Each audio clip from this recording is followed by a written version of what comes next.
Did someone say Boffum? Or did somebody say Boffum? Hi, this is Jordan Henderson, and you're watching Team Kop-Ish. See, now you're tuning in. It's the main free back again. Ripping LFC till the end, so go on, tell a friend. If they rockin' rep, they're 10 champions. We the best, we come again. Kop-Ish clean up in every region. Elevation in every season. Katch up in all the fast match, up in real rap. And Drift they go on, tell them this is that, this is that. This is Kop-Ish. This is Kop-Ish. Reppin' Liverpool to the end, champions, we the best, come again. This is that. This is Kop-Ish. This is Kop-Ish. The main free back up in your screen, real ones know this the place to be. This is Kop-Ish.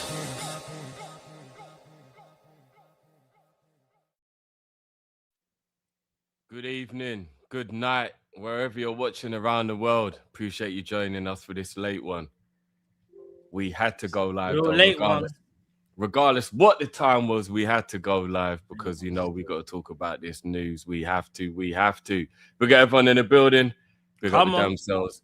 Make sure you're smashing that like button. Make sure you're doing all that good stuff. And before we get into it, let's just get a word from our sponsor. Massive shout out to our sponsors OK Jersey, who have an amazing 4.7 rating on Trustpilot. Look, people, the season is fast approaching. If you want to grab this season's kits and much more, whether it be training gear, kits for yourself, kits for your wife or girlfriend, or for the kids, or for a family member or friend, head over to okjersey.com, whether it be Liverpool, another club, or country. And people, for a further 8% off, use the promo code Kopish. That is right, KOPISH, for a further 8% off. So there's only one thing left to do right now. Head over to okjersey.com.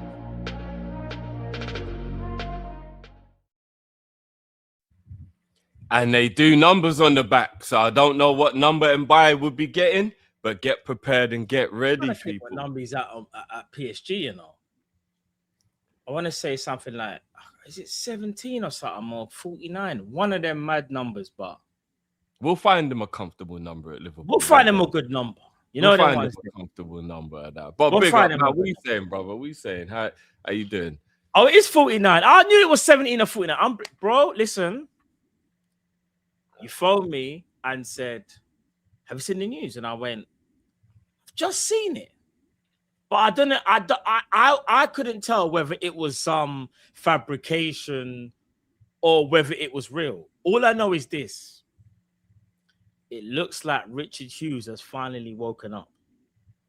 That's what it looks like. It's about bloody time. So before he goes to Saudi, it looks like he actually might do some work.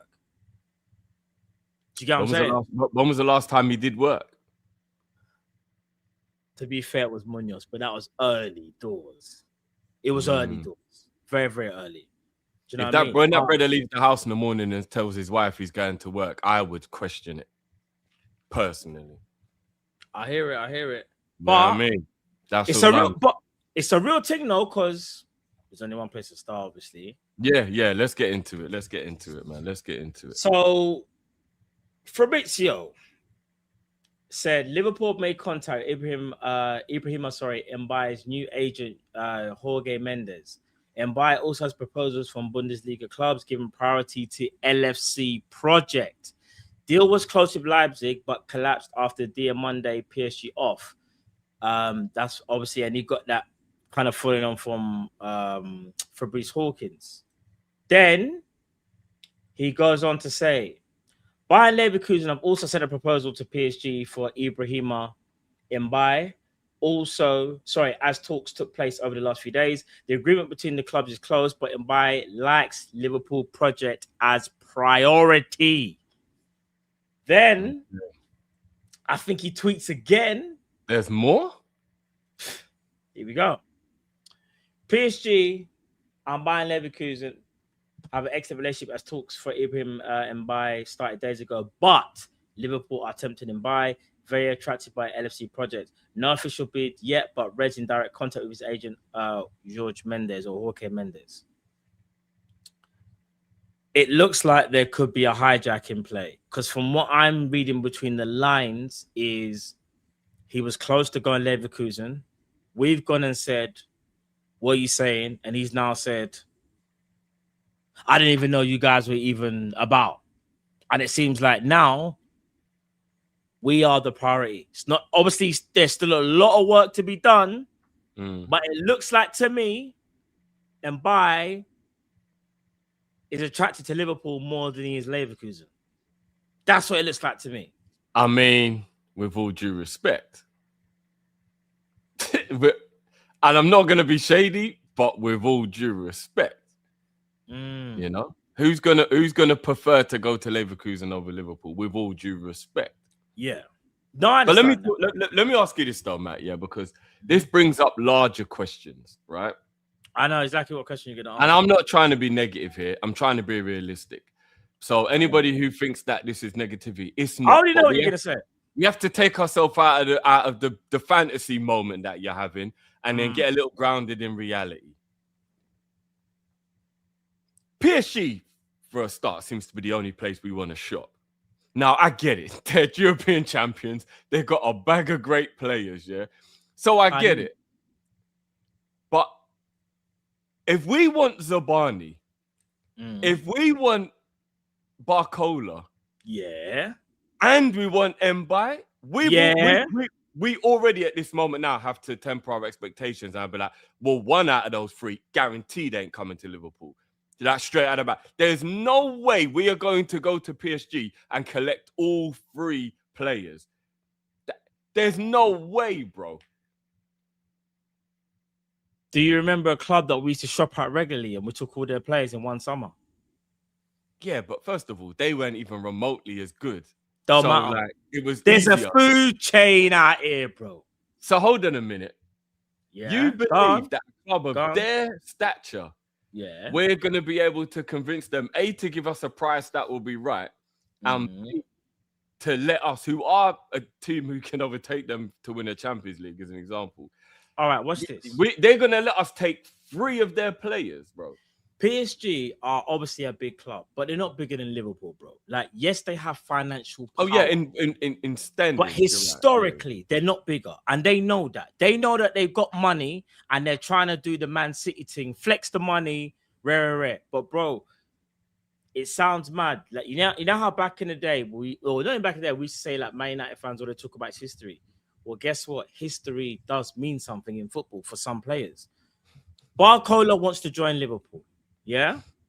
Mbaye looks like he's giving his priority to Liverpool over Leverkusen, from what the reports seem like. And we've been linked with Zabani. I remember a certain Southampton that said, you're not taking Van Dijk, you're not taking Klein, you're not taking Lallana, you're not taking Lovren. We're not taking Lambert, brother. No, but we didn't do it all in one window. I understand that, but there was one window where we took 3 players at once. I think it was Lovren, Lallana, Lambert. 3 in one summer. Help me out, chat. Was Lambert the same? 3 in one summer. We took 3 in one summer, bro. It might have even been Klein. It weren't Mane. It weren't Mane. It weren't Mane. It weren't Mane. No, yeah, no. It wasn't. It weren't Mane at that time. But I'm talking. There was a window where we got Lovren, Lallana, and it might have been Klein or Lambert. One of them. Was it Lambert? It might have been Lambert. Might have been. I feel like Lambert came in a window where we didn't really do much. Let me go check it now.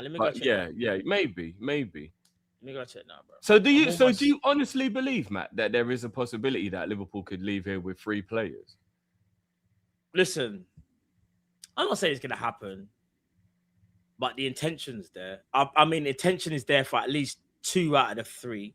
The 2 is obviously Barcola. Second one's Mbaye. I think Zabani's more. There's been loosely links, but nothing concrete. Like, we haven't heard of Fabrizio or Ornstein say anything, right? With Barcola and now today Mbaye, Fabrizio said something. Like, it's not just a thing where the fan base is kind of us. We're saying, go and get Zabani. And we're trying to, like, make it happen. This is a real thing, bro. Mbaye, who I do rate, I've spoken about him before. He's a talent, bro. He's a talent. Is he the ready-made player? No, he's not. He's 18 years old. There's still things that he has to improve on, but he is a talent, bro. Yeah, you know what? We'll get into that. Let me just hit some of these supers and yeah. Why you do that? I'm gonna because they're on topic. Big up Monkey King that says, man, like Matt and Drift, big up yourself, Monkey King, as always. Big man. up Monkey King, bro. Brother. 46 months a member, UG. Eddie Ventures says 1 a.m. stream. This is dedication. Appreciate that, my broski. You know we got to bring you guys. You know we got to bring you guys the news whenever we can, man. Big up your damn self. Big up Dell, who's become a member, and I definitely know that ain't the first time. Big up yourself, John. Big up Dell, man. Every time, man. Big up Dell. Eddie, Liverpool want both of them. Obviously referring to Barcola and Mbaye. Big up yourself. And Edrin, big up, man. 11 months of members, or big up your G. Says we are starting the Boffum up again. Boffum. Let's hope so. We got Tom in the chat. Big up yourself, Tom. Here's the mad thing, right? So I'm not gonna sit here and claim to be some ITK on Mbaye, right? I haven't paid that much attention to him. But what I do know is, and if Sammy's in the chat, big up Sammy. There was a game that we did on my channel, a PSG game, and Mbaye had to play because I think they had injuries and suspensions, and I think they were missing for the game. I think Kvaratskhelia and was it all three of their front players? What, in Champions League? Yeah, it was a Champions League game, and I think if I'm not mistaken, there was I think Kvaratskhelia couldn't play, leave maybe injured or suspended or something, and then I remember I'm trying to think. Who was the other? I'm trying to. If I'm not mistaken, it was at least the two chat or three saying? Was it players Barca? Was it the Barca game? Yeah, maybe it was the Bar. Yeah. Do you know what? Yeah, I think it was a Barcelona game. Yeah. And if I'm not mistaken, chat, let me know who else was missing in that game, because I remember there was about 2 or 3 of their key players that were missing in the game. It wasn't just Kvaratskhelia. Who was the other one? It might have been. I don't think Barcola played in that game. Did Barcola play in that PSG game? at home. Do you know what? I can't. My memory isn't good enough to remember if it was home or away. You know, it might have been away, if memory serves me right. I can't remember. You know, but the part that I do remember, yeah, maybe it was Dembele and Kvaratskhelia that You know what it was? So I'm looking now. It must have been last year, October. Yeah. It was in the group. It was in the league phase. PSG won 2-1. Mbaye played on the right. Barcola was on the left. Malulu was up front. Zay Emery, Vitinha, Fabian Ruiz. Must have been that game.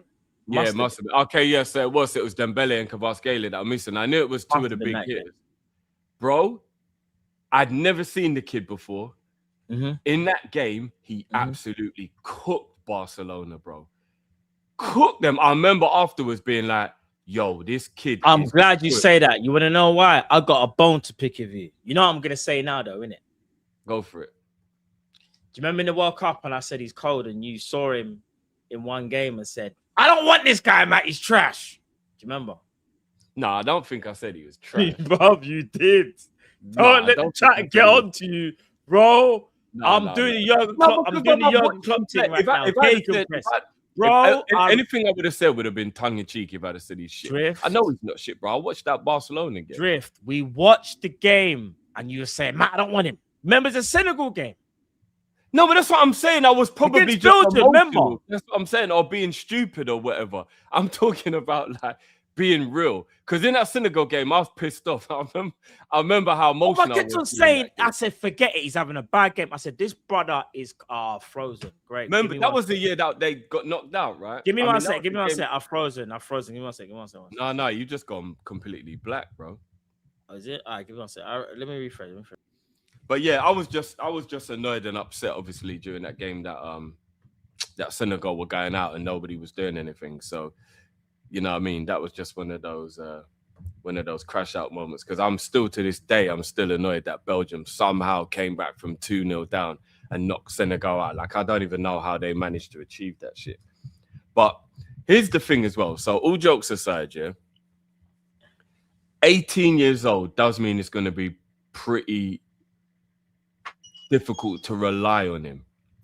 And if he's coming in, I'm guessing it'll be to be the first team right winger. So first thing first, do you have any issue with an 18-year-old actually being the starting lineup winger?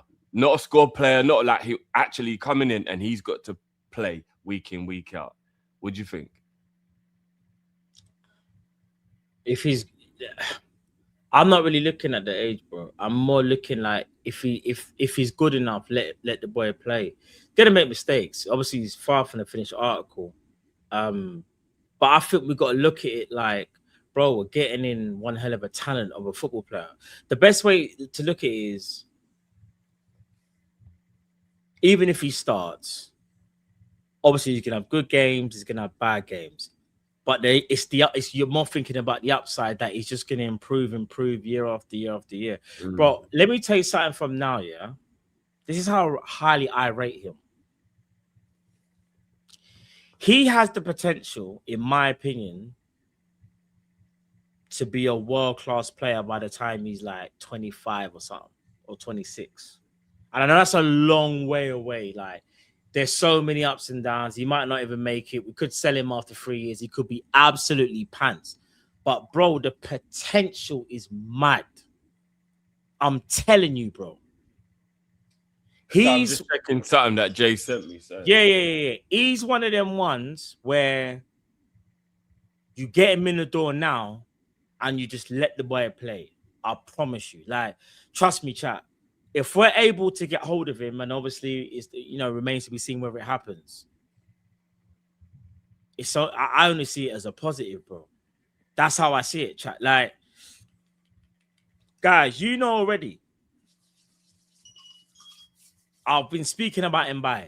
Yeah. Big up Tom Little. Yeah. Trying to use my talent ID. We're not doing that, Tom, because I said Mbaye. Now you're trying to jump on the coattails and all that. Yeah. But big up Tom. But when I spoke about Mbaye, people were like, bro, nah, man. Nah, young you. He's all right, but he ain't that. I'm telling you, he's cold. He's cold. Do you understand? He's cold, bro. And not only that, we're just lucky that he wants to leave PSG. So that makes it a bit easier because I'm hearing stuff about 40 million euros, I think, or 50 million euros. Trust me, bro. Yeah, listen, big up what's his name? Los Blancos talk. Bro, everyone makes mistakes. Yes, I said Carvalho. But for every Carvalho, there's a Pacho. Yeah, remember the names, chat, that I like to, don't forget, bro. Don't forget. Can I ask Matt? What do I need to ask Matt? I don't even know. He said, can you ask Matt? But didn't even follow up with a question. Big up Sander in the building. Sander said we ain't winning that until 2032. Sander, we're going to win something, bro. It might not be this season, but it might be like a year after or something. 40, yeah, do you know what? I hear it, Scottish, but I hear it like 40 mil in today's. It's not. Look, I ain't got no issue with the talent.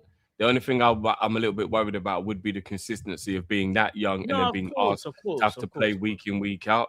There's not much difference between Mbaye and Rio. We're talking about age, and we all know Rio ain't ready yet. It would be very hypocritical to go, oh no, we'll get this other you, and it don't matter because do you get what I mean? Like that is a little bit like of a contradiction to the situation. But I do agree that you might as well get him in now. Let me ask you a pressing question then, which I think everyone might be thinking in the back of their mind. Yeah, I know you're going to say, go on. Why are PSG letting go of such a talent? Because he's unhappy at PSG because he wants game time. Yeah, but normally big clubs don't really care what the young players want. Nah, but he's made it clear he wants to leave. Bro, here's the thing. If you're PSG, you can keep him. He'll just be unhappy. So what's the point of having an unhappy player? Right now, he sees his future as they've just won 2 Champions Leagues and he's not in the first front three. The front three is Dembele, Kvaratskhelia, and Doué. It's game time. He wants game time. What's happened is he's realized, oh, right, I can go to a top club like Liverpool and they haven't got a certified right winger. So if I'm able to do a madness, I can do something here. Do you get what I'm saying? But why would they buy all these players rather than promote him if he is as talented as what we think? No, but bro, if he said to management, I want to leave, they're going to either say, no, you're staying, or do you know, if you really want to leave, if that's your attitude, then you can go. That's why they're trying to bring in Ackles for the right-hand side. That's why they're trying to bring Mika Götze for the left-hand side to replace Barcola. Bro, it's not always a case of, because the top player is leaving the club, that something's wrong with them, or we need to be wary. It's more of a case of, it can also be game time and opportunistic, that just like the player just doesn't want to stay at that particular club. Remember, there was already murmurings if Slot would have stayed. Rio was already looking at game time, thinking, I've made a big step, and now this manager don't really trust me, kind of thing. Am I going to have to go and get minutes elsewhere? Whether you think that's right or wrong or not, that's not the case. It's more about the players. They want to play, bro. They actually just want to play football. I hear it. Atanas, I didn't actually get what the question was you wanted me to ask Matt, bro. And Matt's right here, bro. You can ask him. Big up Lauren. All right, maybe his hero is Mane. He wants to. Hey, listen, Lauren knows. Trust me. All right, well, Matt, you already know that I feel like an adopted Senegalese, right? So you know I'm here for it all day, every day. You know that already, bro. Do you get what I'm saying? Yeah. Big up, Jay. You sent me this video. Let me bring it up. We shouldn't get a copyright strike for watching a video that's on X, should we? We should be all right, innit? I don't know, Drift. This ain't me this time, so boy. Yeah. Hopefully we'll be all right. I don't actually know what it is Jay just sent me. Apparently it's explaining the situation. From Bitch, just wait. Think about Liverpool. Because Liverpool have their full focus on Bradley Barcola. We know that. We say that. Liverpool want to get Barcola, and Liverpool remain in conversations for Barcola. But don't forget also that we have to understand what's going to happen with Cody Gakpo over the summer transfer window. And so it's going to be important to understand if there could be a domino of wingers. For Barcola, the official club-to-club talks, Liverpool, PSG, continue. So we have to see if they will be able to reach a financial agreement, but the conversation is ongoing. But Liverpool are now also showing an interest in another Paris Saint-Germain player. And that player is Ibrahima Mbaye. Okay, let's stop it there for a second to make sure that we're using fair use here. Gakpo, do you believe that Liverpool have actually started to have this conversation with Mbaye based on the fact that now they know what we don't know, which is that Gakpo will be leaving the club? Do you think Gakpo's agent was told to find him a club because we were going to go for Mbaye? What do you think the situation is around the Gakpo? Because the Gakpo stuff's pretty fresh, right? We only really heard about the Gakpo stuff around maybe Friday, Saturday, so it hasn't even been that long. And now all of a sudden we're already linked with another player, and Gakpo hasn't even had talks with another team yet. What do you think's going on with the Gakpo thing? I think it's kind of obvious, in my opinion. I think Tottenham have already spoken to Cody. He's not looking to leave per se, but if they make an offer, I don't think he would say no. I think Liverpool are looking to, if we sell Gakpo, get him in, get in the replacement. That's what it will be. So you see how you were saying about if we sold Gakpo, it'll be Ryan, but it looks like it'll be Mbaye. That's what it looks like to me. It looks like. Which one would you rather have? What's that, sorry? Which one would you rather have on the right? On the right, Mbaye. That's not even the question. Okay.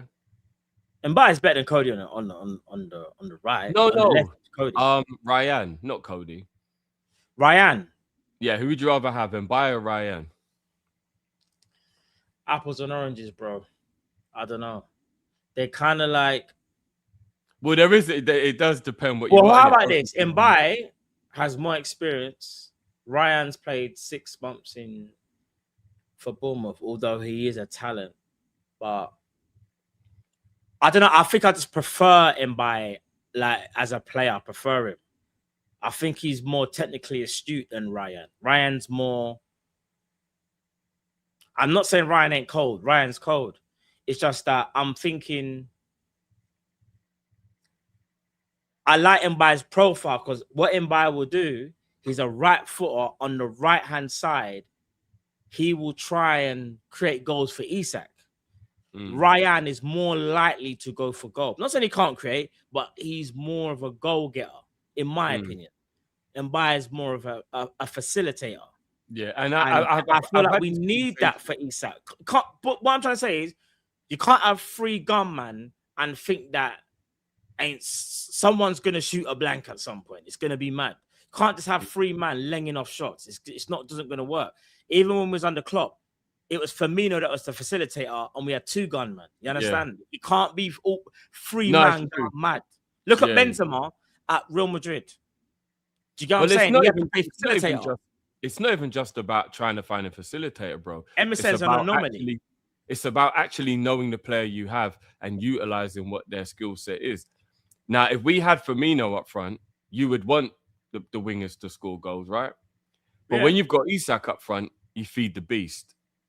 And if you've got 2 players, like you said, so it isn't even just about having 3 gunmen. It's about utilizing the middleman for what he's on the pitch for. Yeah, we've got a striker. Get the ball to him as quick as possible and let him be the one letting off the shots.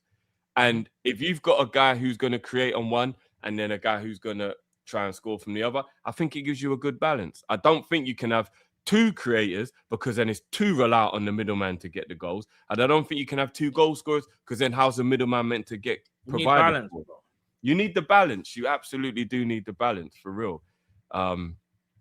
So yeah, I can actually understand that perfectly. I do get that.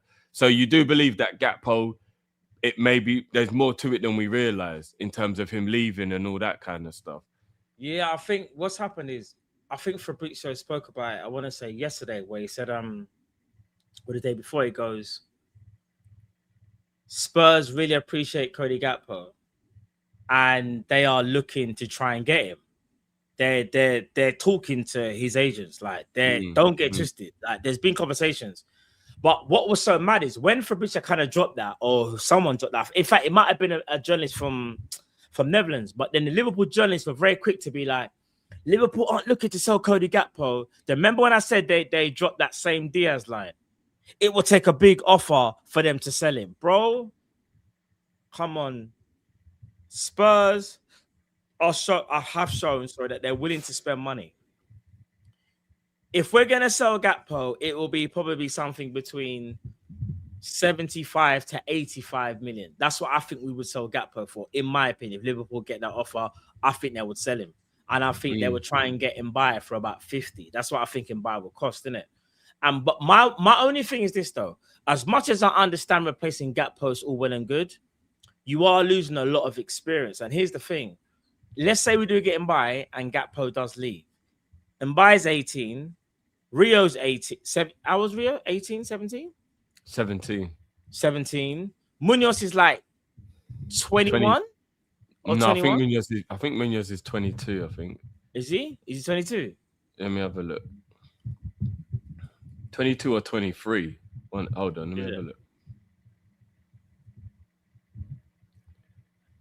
Yeah, he's 23. He's 23. So you've got 23 Munoz, 18 Mbaye, 17 Rio, and Barcola's 24? No, 23 as well, I think. I think Barcola's 23 as well, yeah. Yeah, like you kind of... Ideally, you want one of them wingers to be like 26, 27, like the experienced one, but he's still in his prime. It is a bit of a gamble. Like, but however, it's kind of like a now or never situation, though, isn't it? Like, do you give Gakpo another year and see what he does, or do you kind of just like say, do you know what? If we get a massive offer for him, we let him go, or we go and get the replacement. Like, and he's way younger. Yeah, I hear it. You know what I'm saying? Right, let's finish up. Let's see what Fabrizio's got to say for the rest of it. The winger from Senegal, considered as a huge talent. Paris Saint-Germain feel that the player doesn't want to stay anymore. Mbaye has been clear, he wants to go. He signed with a new agent over the recent weeks, and that agent is one of the most powerful in the world football, Jorge Mendes. So Mendes is taking care of Ibrahim Mbaye, and Liverpool made contact with Jorge Mendes to ask about Mbaye's situation. Liverpool asked about this possibility. So the interest is genuine in Ibrahim Mbaye. At the moment, there is no official bid to Paris Saint-Germain, but the topic was already approached during these official talks, Liverpool, Paris Saint-Germain. So PSG are aware of Liverpool interest, but PSG don't have any official bid or official proposal for Ibrahim Mbaye. Ibrahim Mbaye has also serious interest from Bayer Leverkusen. Bayer Leverkusen have sent an official bid to Paris Saint-Germain. The relationship between the most important people at PSG and at Bayer Leverkusen, Nasser Khelaifi and Fernando Carro, is an excellent relationship. So the conversation is ongoing, and Bayer Leverkusen are ready to pay what Paris Saint-Germain want for Ibrahim Mbaye, but now Liverpool have contacted his agent, Jorge Mendes, and Liverpool appear on scene. And the player is waiting and prioritizing Liverpool as favorite option and favorite project. Oh, no, hold on. It's only 2 seconds. Then we have to see if they can reach an agreement with Paris Saint-Germain, but for sure, Ibrahim Mbaye is now part of the Liverpool conversation. Interesting.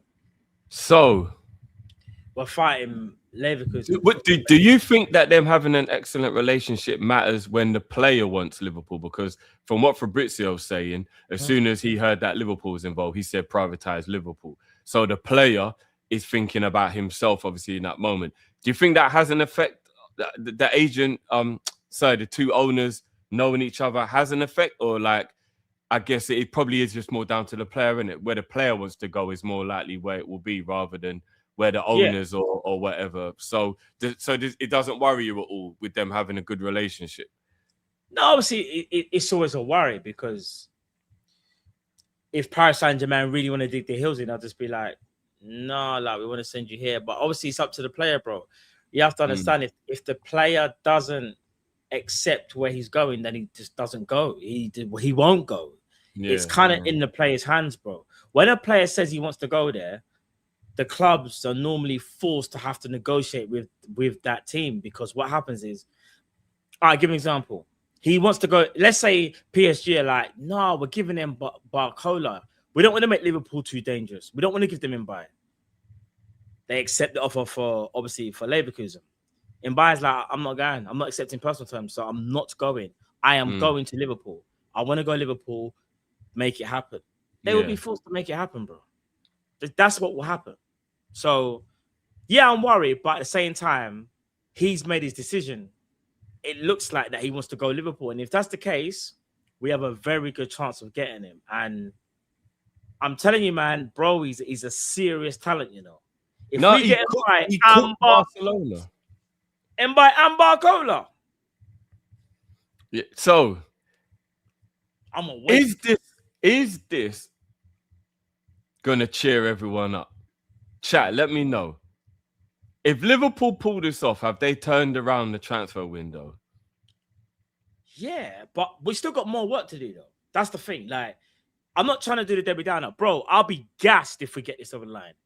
But it doesn't stop there because we need defenders. Like, it can't just be get me 2 wingers and what? We wait for all the defenders to recover by Christmas.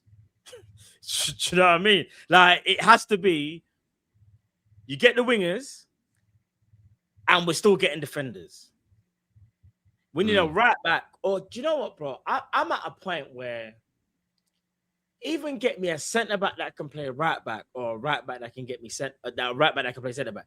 Just do something. Don't just think and be stupid and think we'll be all right once Gomez recovers and once Xhaka recovers and he plays his one little games in preseason, we'll be all right. Go and get me a centre back or a right back that can play centre back. We can't rest on our laurels, bro. This is just the beginning. This can't be it, bro. It can't be. And so all jokes aside, you truly believe there could be a possibility that Liverpool could leave Paris with 3 players? You don't think that's out of the realm? I would say right now, I think we can get 2 out of 3. Really and truthfully, we'd want all 3, though, innit? That would be perfect. Of course, but like, I'm not gonna cry if we don't get Zabani, but I won't even cry if we don't get Mbaye. But if you can get 2 out of them 3, and then you go and get if you go and get a centre back, if you miss out on Zabani, or you go and get another winger if you miss out on Mbaye. But what it tells me now is this: if Liverpool's trying to get 2 wingers, that tells me someone's leaving, because you've already got Rio, you've already got Munoz, and you've already got Gakpo. And do you know what? I will kind of be a bit baffled about a little bit. And again, I don't want to it will make me kind of question why we got Munoz a little bit. I have to be honest, because if I'm being real right now, I know we're maybe caught up in the euphoria of imagining what it would look like if we got Mbaye and Barcola. But I feel like Gakpo, Rio, Mbaye, and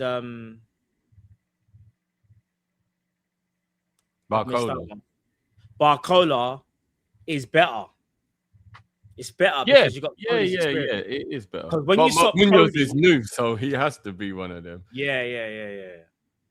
So why don't you believe there's a possibility where we could have all 5 of them? Because with all due respect, Rio isn't ready. So we want the best for Liverpool, forgetting about individuals for a minute, and we want the best for Liverpool.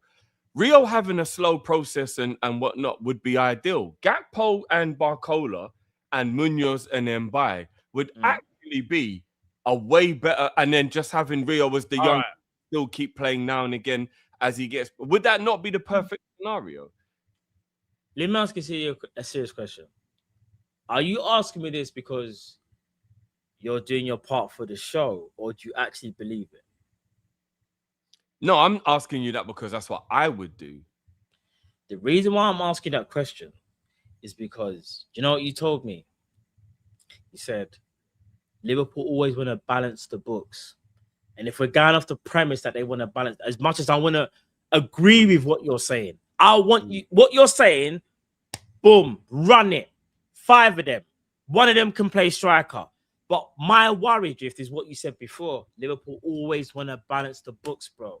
So I can't sit here and say they wouldn't sell Gakpo. Do you get what I'm saying? Yeah. Bro, oh no. Yeah. I agree with that. The fact that Fabrizio keeps talking about Gakpo tells me he knows more than he's letting on, and he does this a lot. Want to know why? Because he's waiting for that day when there's a slow news day. Big up Fabrizio, tricks and all that. He's gonna do the whole Cody Gakpo and Spurs. They've been in contacts for days. I was gonna do the accent, but I can't do it. They've been in contacts for days. He's gonna drop that card at some point. I promise you, bro. He's gonna drop that card.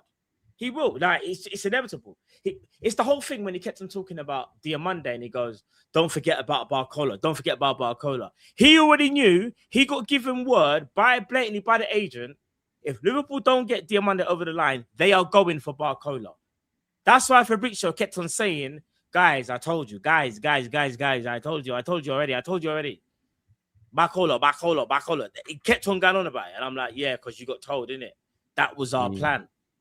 When Fabrizio knows something, he will make you remember what he said over and over again, bro. To let you know that he was the guy that told, man. So we are probably going to lose Cody if we get them. I think so, bro. Listen, I hope I'm living in a world where we actually have all 5 of them, and we've actually got more options than maybe what we actually need. But because they're all young, remember you were talking about that player 26, 27 in his prime. It's literally Gakpo. That is literally Gakpo, 26, 27 in his prime. I tell you one thing, people can say what they want about Cody. Cody will get more numbers than all of these lot. Like, I think people are sleeping on the fact that Cody is a numbers guy. As frustrating as he can be, as predictable as he can be sometimes, he is a numbers guy. Cody gets numbers. And I tell you now, if you ask me to put money on it, who would get the most numbers out of Liverpool's wingers if all 5 of those play for Liverpool, I would say Cody. I would actually tell the end of the year, I reckon he'll be the one with the most numbers. So I do feel a little bit upset at the idea of losing him. I'm coming around to the idea that I've got to get used to it because it probably is going to happen. But we are losing the numbers, man. So the people coming in better get ready.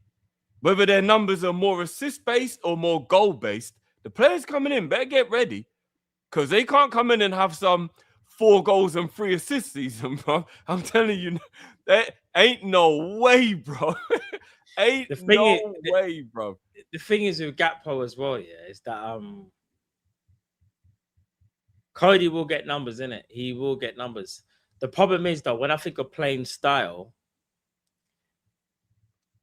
if the manager's looking for dynamic wingers, then maybe Cody's not it. Another question you got to ask yourself, if we sign Barcola, and Barcola is the left winger, Gakpo ain't sitting on bench. And you want to know something again? Gakpo's on a how much is he on? On a 250 or 280 something? 250, yeah. Bruv, 250 sitting on the bench. Big up Dima. I forgot about that as well. He's so right. We've been losing Gakpo's numbers off the left, and we've already lost Salah's numbers off the right. I'm not gonna lie, there is a big gap that needs to be filled by the players who were going to be taking their place. Salah's been replaced by Wirtz and Isak, though. I've said this many a time. He's not. But Wirtz ain't the numbers man either, so it's almost like Isak is the only assist. Wirtz gets the assists. Isak gets the goals. Yeah, you know, that's how it was supposed to be. But when I remember about how many goals we're losing from Mo as well, we're gonna need more than just one player who's getting the goals. We're gonna have to. No, bro, but you can't replace Salah. You can't. Barcelona can't replace Messi. No matter how great Yamal will be, Yamal will never get Messi numbers. It's just impossible. There's certain things you can't replicate. Like, there will never be another Cristiano Ronaldo and Lionel Messi. There'll never be another Neymar. There'll never be another R9. You can't replicate certain players. What you can do is try your best to kind of like subside like what you're going to lose and just try your best to replicate. Bro, I can say confidently right now, I will bet anyone 1 million Yamal will never reach Messi numbers, like ever. Doesn't mean say that it can't be amazing or he can't be a talent where we look at and go, bro, you know, the only person he's second to is Messi, you know. But the numbers, bro, Messi was licking down 90 goals a season. I think that might have been including potential international. No one ain't doing that, bro. Just like Salah, you can't replace Salah. Salah in his first season got 44 goals, bro. You can't. No, I hear it. But you got to make sure the person who you're replacing him with is somewhat of a gunman. No, but all right, we're going off the premise that Isak stays fit. If Isak stays fit, Isak should get you 25 goals a season if he stays fit. But 25, that if is pretty big as well, though. I understand that. So if we're playing in a team, bro, yeah? Let me give you a scenario. We're playing in a team and we've got Florin playing down the middle in the 10, right? Mm-hmm. And we've got Mbaye on one and we've got Barcola on the other flank. Yeah. Whether it be Cody, Munoz, whoever's going to play down the middle while Isak's not there, where would you see the goals coming from? That's where I think Barcola, see, you know, so mad. People don't think Barcola's not a goal scorer. Barcola will get goals, you know. Just because he's not clinical don't mean that he won't get goals. Barcola will chip in with goals as well. Barcola will get goals. People think because he's not clinical that he's just going to do bare madness and then just fluff chances. Yes, he will miss chances. Just like how Salah will miss chances. Like, bro, it gets me annoyed when people say, like, he's not clinical. Do you want to know why I get annoyed? Name me wingers that are clinical in the game, in today's game right now. Name me them. I want to know who they are. Yamal's not clinical. Kvaratskhelia not clinical. Name me some players. Diaz is not clinical. Where are these wingers that are so clinical that Barcola is so inferior to? I need to know who are the names. Vinny's not clinical. Drop me out of it. If Vinny's clinical, then we might as well lock the stream. Someone just put Vinny. Vinny's clinical. Vinny's clutch, but I don't think he's clinical. He's not clinical. Yeah, he's clutch, though. He can be clutch. That's correct. A difference between clutch and clinical. Yeah, there is. Yeah, 100%. Drogba was a clutch player. Drogba, at the same time, was not clinical. If Drogba was clinical, he would have been racking up 20 goals a season, but he didn't. Drogba's best season, I think 2 seasons he got above 20, off the top of my head. I don't actually know if Drogba ever did get 20 goals in the league, you know. I don't actually know if he ever did.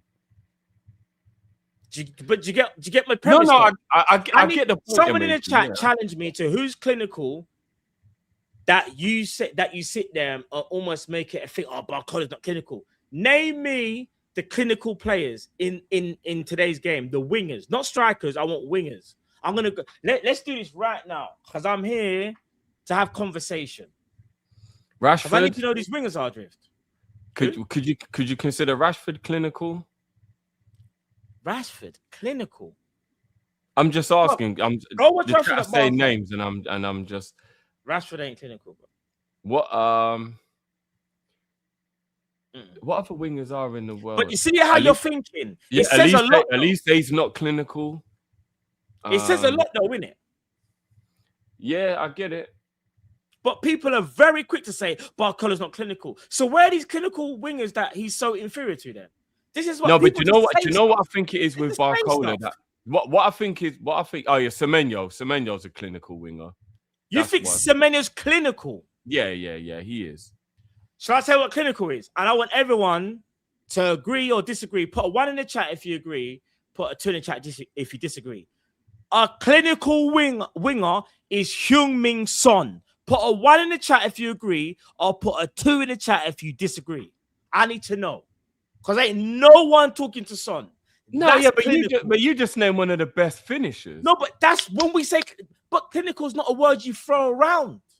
No, but I think if you go off the back of the season Semenyo's just had, he proved he was clinical. Brother, Semenyo's had one decent season. He didn't miss that many chances in front of goal. He was putting them away. Semenyo's had one decent season. But that's all we can go off. You know what I'm saying? Like, I don't want to keep what I mean, if he does it, like, let's say the next 2-3 years, he gets kind of like the same numbers and the same output. Then I say, yeah, he's now clinical. We can't say after 1 year he's clinical. We can't. We can't drift. Well, then I guess there isn't. But you get my premise, though. When I say clinical, no one disagrees. Heung-min Son. No one disagrees. Yeah. But Son was the best finisher in the league, bar Harry Kane. So that makes.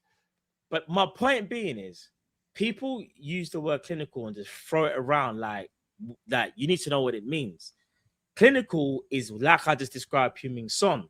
So when people are saying Barcola is not clinical, I'm trying to compare these other wingers that they're saying Barcola is inferior to when they say he's not clinical. He's just as good as everyone else. Nah, see, that's the part where I disagree. If you're talking about finishing, he ain't as good as When I say just good as everyone else, I'm not saying exactly this. I give an example. In front of goal, I would maybe trust Rafinha ahead of Barcola. But what I'm saying is, if Rafinha is an 8 out of 10, Barcola is a 7. I'm not gonna lie, or a 6.5. Most of the wingers. Do you get what I'm trying to say? No, I do, but most of the wingers we just named, I would have more. Diaz, Kvaratskhelia, Dembele. I'd have more faith they're gonna finish than Barcola. You know what it is with Barcola? I don't think it's that Barcola. Maybe the word clinical is the wrong way to describe it. I think that Barcola is wasteful in front of goal. That is how I would describe him. He reminds me. Do you know who Barcola reminds me of from a finishing point of view? He reminds me of Sterling. He'll get good numbers, and there are moments when he'll score goals, and you'll be like, "Oh, that's a great goal," and you'll applaud it. But there'll be so many times when you're like, "What the fuck was that?" And remember, Sterling's numbers are high. If you go through Sterling's career, Sterling's numbers are high. I don't even think Sterling, apart from after he left City and his career went down, I don't think he had a poor goal-scoring season. But nobody would ever sit there and go, "Yeah, Sterling's a good finisher." All right, let me ask you a question. Who do you think is a better finisher? Because he wasn't a good finisher. All right. But he got bare goals. No, but Sterling needed a volume of chances. I know it's, and again, we saw Barcola in the World Cup. Bro, Barcola scored, like, was it 3 goals or something in the World Cup or something? No, I think he only got 1, innit? Oh, he got like, did he get, am I going mad? How many goals did Barcola? I swear he got 3 goals. Am I going mad? Was it only 1 goal? I don't think he got that much. I think he only scored 1. I swear he got 3 goals. It was a great goal when he chipped the goalkeeper. It was a great goal, but I don't think he got a lot of goals. Chat saying 2. He got 2 goals. 3. I don't know how many he got. 2.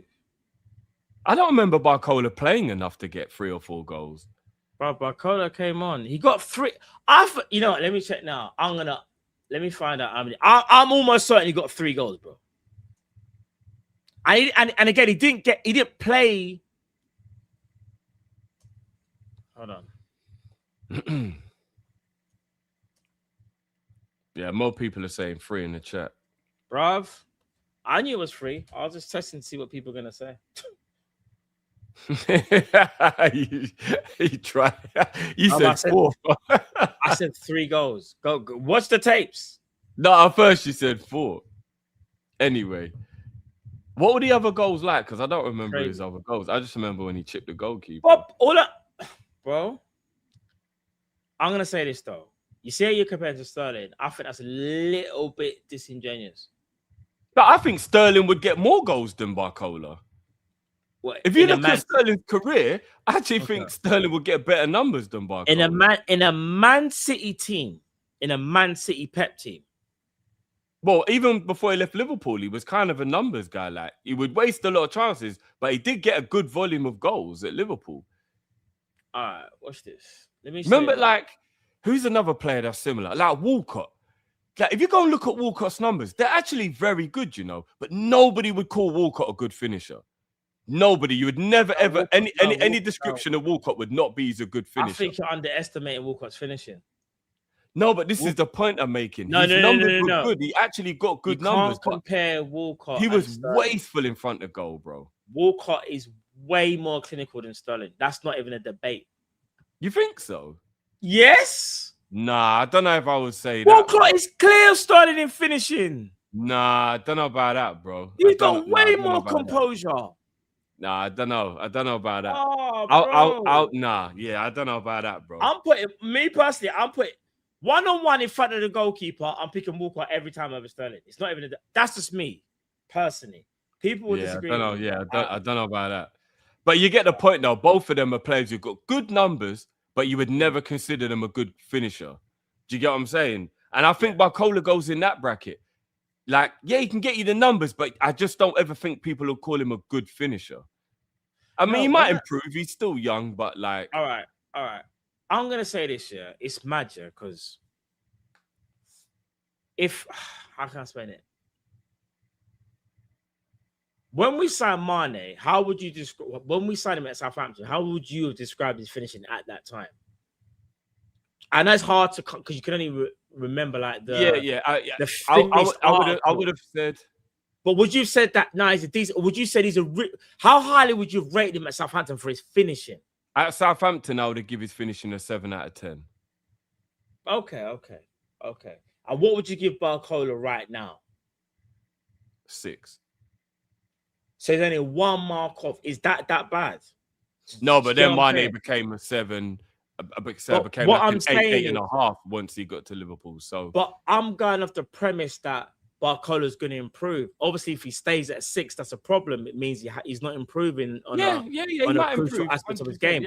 But I feel like, again, we're just, as a fan base, like, he's a hell of a player and we're putting him down and everyone talks about his finishing when I'm trying to find the stat now. I think people are just worried that we're not going to get enough goals out of him for him replacing Gakpo and Mo, who do get goals. And obviously with the outlay of over 100 million, I think people are like, well, damn, if we're going to pay that much for a player, then he's got to really... Because ideally, if we're being honest, if you pay £110 million for a winger, which we probably will end up paying, you are going to want him to get about 25 to 30 GA in a season. You are. All right. Because you're going to think, we just spent all that money on you. There has to be a return. Do you get what I mean? Like that, he can't get like 8 goals and 5 assists and cost 110 mil. Otherwise, that will be, you know what I mean? That will be way under the value of what we paid for him, if that makes sense. All right. When we won the league in 24-25 season, Barcola played 64 games in all competitions and scored 21 goals and got 21 assists. Yeah, those are great numbers. Man got 42 GA. I mean, the French league, but those are good numbers. We can't do that, though, bro. No, there has to be a slack. Why?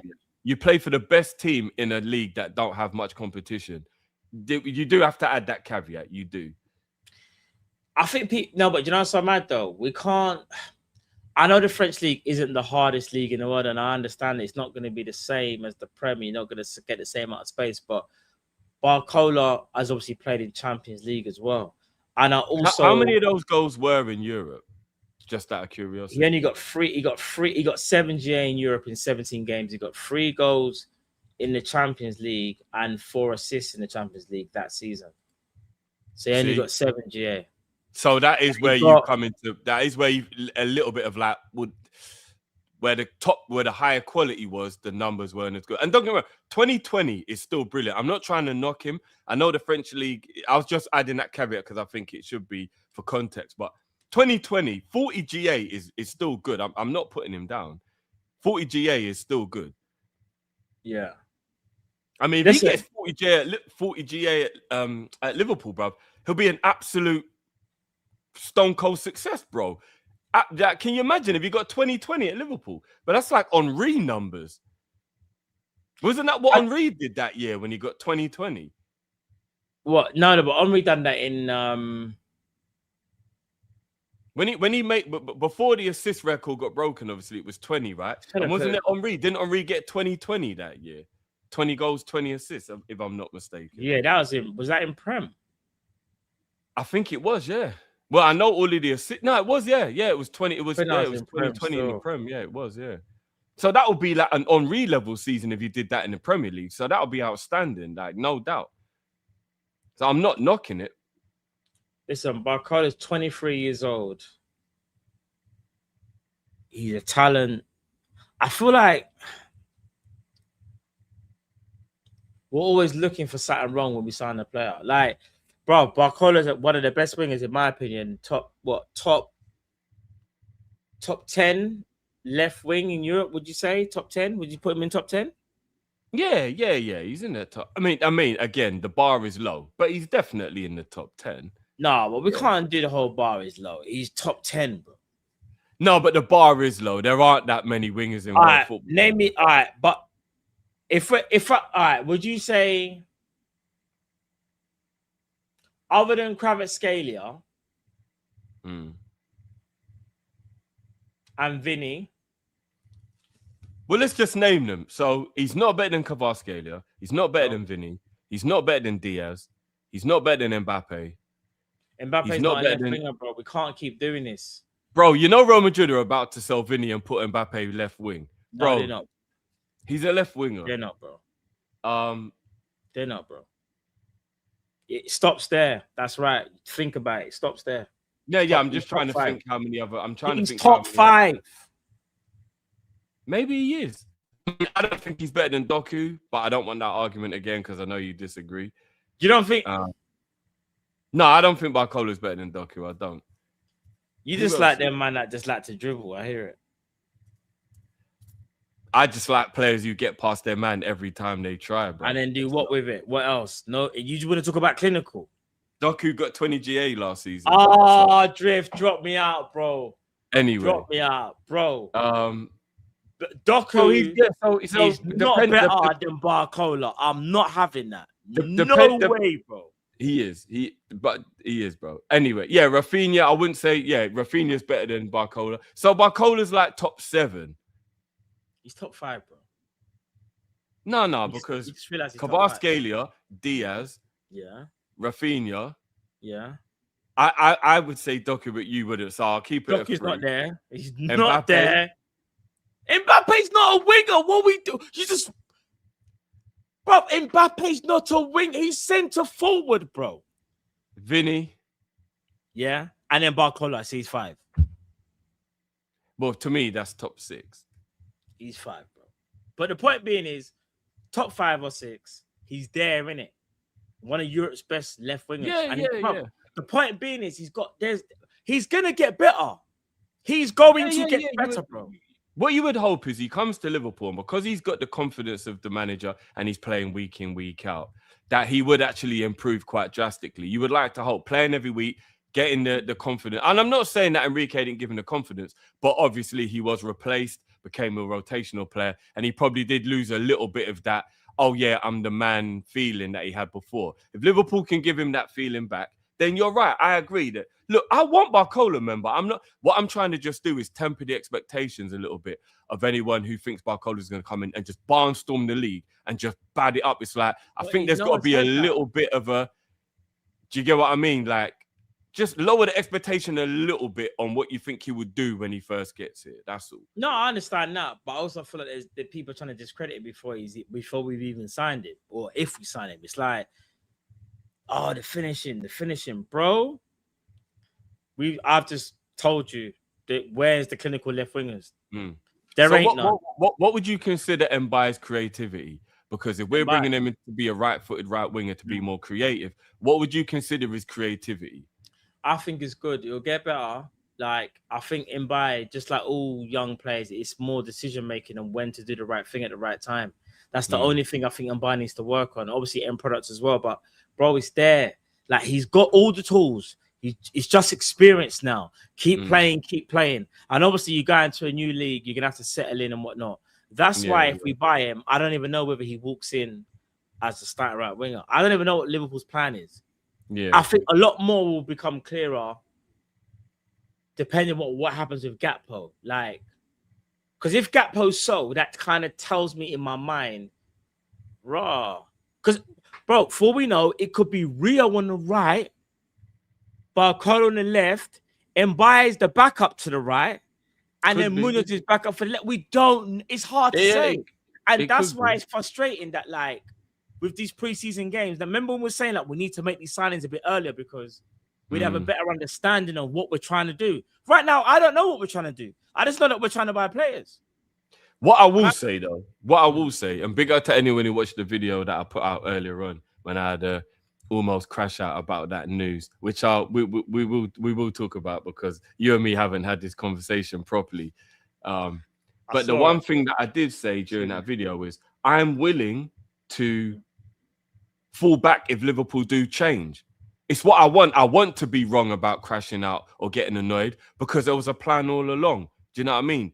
And the other thing I touched upon in that video was the young players, like they are doing a really good job of getting ready for the future. But what do we do now? Do you get what I mean? Like, because the future... I hear it. The future looks hella bright if you think about having two 23-year-olds and two 18-year-olds as your wingers. If you actually think about the future, bro, that means for the next 5 to 7 years, you're absolutely fine. Like, you may not even need to think about changing the wingers for the next 5-6 years or whatever. But again, what are we going to do now? What are we going to do now, bro? Forget about the future for a second. I'll be real. If we get Mbaye and sell Gakpo, and we bring in like a Joe Ordonez from Club Brugge, he's a centre back. If you don't know him, he's Ecuadorian, Pacho's brethren, and he plays centre back and right back. Say we get him, I would say Liverpool are really not trying to push for the title. They're just going to see what Guan vibes. We're just vibesing out and giving Iraola the tools to see what he can do. Because I'm not going to lie, when you keep bringing in young players, it's giving like rebuild vibes. Like they're not ready-made. Like Barcola to a degree is a young player who's kind of ready-made. So that's a tough one to kind of judge. Mbaye is a young player. Joe Ordonez is a young player. Like, and again, we haven't been linked to him. I'm just saying it's more the in fact, we got linked to him earlier on before, but not recently. But point being is that it will be giving like rebuild kind of vibes. Like we're not looking to win the title. Which will piss me off, by the way. Let me ask you a hypothetical question. Would you be willing to have this season as a vibe season, but it will click by the end of it, so the purpose would have been worth it?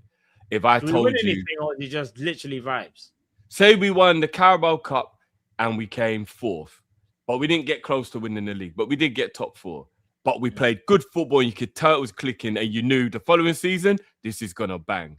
Yeah, I'm taking. Yeah, would you take that vibes of a season? Yeah, because we added in the trophy as well. Yeah, 100%. Okay, because the real reason I was going to ask you is I don't want to watch Man United or Arsenal win another Premier League, which is why I'm not willing to waste the season. I want it to be us. I want to watch one of them two win the league. But I was going to say to you, if we lived in a world where I could tell you that Man City or Tottenham won the league, two teams I know no one gives a fuck if they win the league, would you then take the vibe season? They're too Spursy. They're not winning nothing. But no, but I'm just. I think they're the two teams. They'll sign Mbaye and still find a way to mash it up. They're not winning. They're just not. They're the two teams that I don't think anybody cares about. Big up Expressions, big up George, big up Tobes. I know you lot are going to get mad at me, start cussing me, whatever. It's not that. With Spurs, they're going for a lot of change. They're doing a rebuild themselves, right? Yeah, They've got a good manager and they're buying good players. But I don't think it's gonna happen overnight. Like it will take a period of like sustained, like see under what's my man's name? Pochettino, where he was building something and he got them to a Champions League final. It will be a bit like that, in my opinion, with De Zerbi. Yeah. No, I was just giving you an example of a team that we wouldn't care if they won the league. Do you know what I mean? Like that kind of thing. Or Aston Villa. If Aston Villa won the league, I don't think anyone will begrudge Aston Villa winning the league. No. Do you know what I mean? They're in trouble this year, though. They're in trouble. Villa and Newcastle have had their midfield emptied, bro. Both of them. I don't even know how they even let it happen, but Newcastle are either going to finish 10th or they're going to be fighting for relegation. If you look at that ACL for Anana as well, so unfortunate. So to lose Anana for a whole season, and then Rodgers and Tillemans have gone, and Newcastle are probably going to lose Joe Linton, and they're probably going to lose Guimaraes, and they've already lost tonight. I've never watched two teams midfield just empty like that before. I've never seen that before. Normally, a team don't let two players from the same position go in the same window.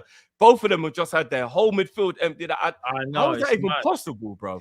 If you're a Newcastle fan or a Villa fan, I was a season ticket holder, I'll be getting a refund because I would know that my club are willing to just like, you know, in NBA terms, like they'll say it's tanking, innit? You're just giving away the season, like you're tanking, looking for lottery picks, innit?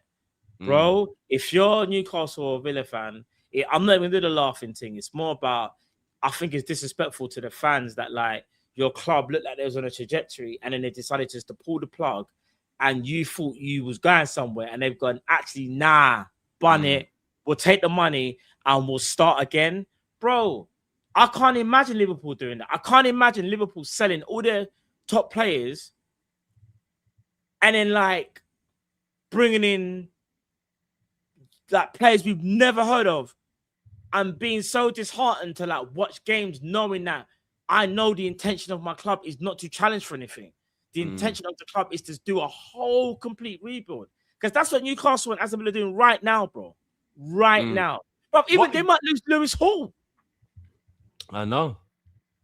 But you know, the only thing that I can imagine is the reason behind what they're doing, bro, is both clubs are right on the cusp of PSR and FFP and all that stuff. And if you look at the money they've got for the players, it's an extraordinary amount of money considering the players that are gone. Don't get me wrong, the players that are leaving are quality. Yeah. But if you look at Newcastle, for an example, I think they just got 200 mil for two players. You'd go, yeah, they've got more money than they should have. 130 mil for Rodgers, they got more money than they should have. So what I think they might be trying to do is bring in players who aren't that much less talented, but cost a lot less so that they can balance the books. Like, for example, if the rumors are true, Villa are going to get Grealish. Grealish is a pretty good replacement for Rodgers for where Villa are. No, hear me out, bruv. Even though Rodgers is younger, got a bigger trajectory or whatever, Grealish on his day can be before he got injured at Everton, look how well he was playing. So if you get 130 mil for Rodgers and then you get Grealish on loan and you've got all that money in the bank, I can get why you might do that. If you're Aston Villa, this is what you should have done. You sold Rodgers, you go and get Mika Gotts, who PSG are trying to get. You could probably go and get him for about 50. Yeah, he'll be on low. But would he pick them though? Hear me out. They brought in João Gomez. Another player, another midfielder. You should have went and got my man that went Brentford, Mamadou Sangare. That's how you do a rebuild. Villa are taking the piss with their fans, bro. You just said Jack Grealish. Broski, the last things we've ever seen of Jack Grealish is him getting drunk and moving like... Nah, bro, before the injury at Everton, he was playing well, bro. Well, I understand that, but you can't set... Like, we know what Grealish does, bro. Like, allegedly. Like, bro, Grealish is on a mad tip. How about this? You see when we went out the other night at Shoreditch, I'm surprised we didn't see Grealish. That's how mad it is. No. You're laughing. We have more chance of meeting Jack Grealish. Jack Grealish but we And can he- only go off of what we saw him doing recently. And before the injury at Everton, he was playing really well. Bruv, can I He be was, real? bro. He was playing really well, bro. We have to Grealish give him played credit. well for like 10 games, 15 games at max, and then just fell off a cliff. What do you think of this one then? Apparently, Newcastle to replace Tonali are going to go and get Reinders. I think that could be a good move. That's a good move. That's a smart move. Yeah, I think that could be a good move. But then, So you would hope that they are going to replace the players properly. But yeah, it's mad watching them. But bro, if you're Newcastle and you've got the richest owners, but PSR's hampering you, and you've gone and sold Tonali, you might sell Joe Linton, and you're on the verge of selling Ramirez, and you go and bring me. Who did you say, sorry? Reinders. Bro, you better bring Reinders. You better bring. I'm trying to think of midfielders. I don't know, maybe a Lamine Kamara, and then you go and get maybe like a Keith Smith or something. That maybe something like that, but like you can't like. I'm just trying to figure the fan. I actually feel sorry for the fans. I can't imagine being a Newcastle fan, just seeing all the best players leave. They lost Isak to us, and then they're just buying like. And again, I rate Reinders, but Reinders is coming off the back of a bad season. As a fan, if you're a Newcastle fan, nah, you're thinking, not a bad season. No, but bro, hear me out. No. A slow season, not a bad season. Bro, I rate Reinders, you know, but he got dumped to the curve. Bro, Pep gave up on him. I'm not saying he's bad. I'm just saying he had a bad season. That's a bit harsh, bro, to say he gave up on him. First season in the league, adapting, Pep gave had up some on good games, had some bad games. I think it's harsh to say he gave up on him. Bro, Reinders drift. There was a point where I was like, did they sell Reinders? Bro, I forgot they had him. Yeah, but that was just because Shirky started to perform. Bro, he didn't trust Reinders, bro. At all. But he didn't trust Shirky for the first couple months. You know what Pep's like? No. Shirky was getting acclimatized to the league. So was Reinders, bro. No, that's not he fair started. to say. It was both their first season. The difference was he started Reinders for the first how many games, saw Reinders wasn't working, benched him, and never started him again. With Shirky never started, if I'm not mistaken. No, he did. And then he got fed up with him, brought him out, and then brought him back in. All right, what's this? Who do you think had more appearances? I'm going to say Shirky. Who had more? If you're including substitutions, I don't know, you know. If you're including subs, I'm saying Shirky. I could be wrong, but I'm going to go Shirky may have had more starts. I don't know who would have had more overall appearances, though. I'm going to say Shirky made more appearances than Reinders. And I could be wrong, by the way. I'm intrigued. So look. Right, Shirky, Ryan Shirky played. Hold on, let me go to transfer market. All right, drum roll. Shirky played 52 times for City. 52, yeah? But obviously, I'm looking at transfer market. I don't tell you how many that must be more than Reinders. Yeah. But I'm gonna say Reinders. I'll probably say Reinders had about 30 appearances. No, I think he made more than that, but let's have a look. Sorry, chat, because when it loads up on transfer market, you then gotta go to per season. Like things a bit stupid. What did I say? Was it 52 in it? Yeah. Right, all right. So it's close. Reinders had 47. Oh, that's a bit more than I thought he would have played, yeah. Yeah, it's close. It was close. You know what? And remember, Man City is like the top level. I think Reinders for Newcastle will be a very good signing. No, I think he would be a good signing, Diff. What I'm saying is it's got to be more than just Reinders, though. Oh, yeah, because they're losing their whole midfield. Mm. Yeah, 100%. Anyway, back to us, obviously. Yeah. How confident are you that we will get Mbaye then with this news? It's promising news, obviously. Like it's promising. I'm gonna say right now out of 10, I'm gonna say 7 out of 10 right now. 70% confident. Are you more or less confident about Mbaye or Barcola? Because I'll be honest with you, it I'm feels more like confident. this is more positive news than we've had about Barcola. And we've been chasing Barcola for ages, bruv. I'm more confident in Mbaye than Barcola. Reason being, it is less money involved. Whenever there's less money, it's less complications. Yeah. Is that, I'm not saying that an obvious thing or is that a worrying thing? It's worrying because that Barcola deal, I feel like it's gonna go. I feel like it's gonna go to deadline day. I can just see it. I don't know why. I don't know, man. I just see it going deadline day, and don't get me wrong, everyone will be gassed. But yeah, I hope I'm wrong, bro. I see it going deadline day though. I don't know why. I feel like it's the Isak thing all over again. Bro, they want 145 M's, bro. What are they smoking? What? We're Pound? saying a winner. They're saying 145 million pounds. That's why they keep saying it's yeah, a they've big got the golfing. highest budge over there. Yeah, they're saying that there's a big golfing value. But 45 million pounds is a big golfing valuation. I didn't know. I didn't know that the marijuana was legal in France, Bro. because they must be on that bush kush. Bro, 145 what? Yeah. Like, bro, it can't. Maybe 145 million rupees, bro.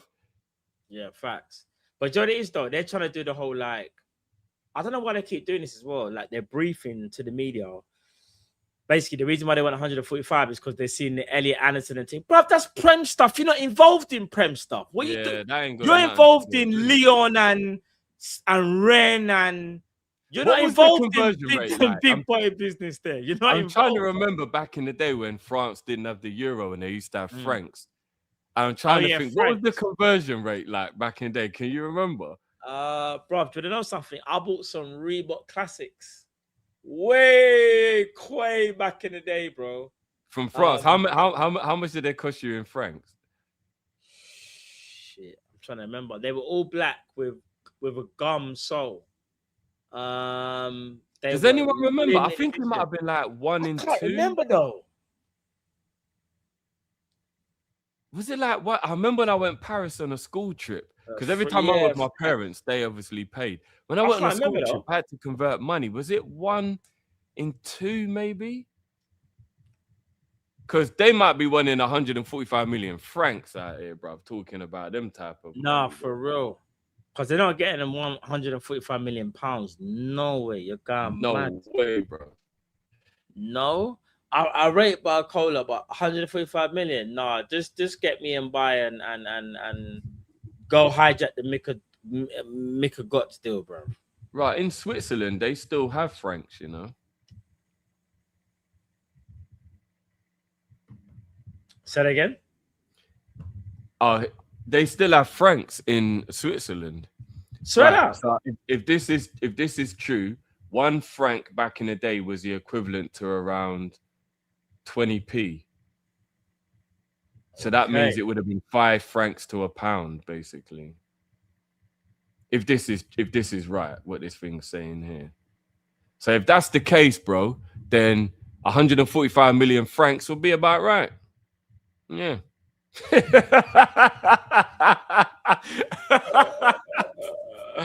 Yeah, they're really trying it. They're trying it. 145 million francs. Yeah, they tried it. So they tried it. Oh, they give the money. Oh, they give the money. You're lying.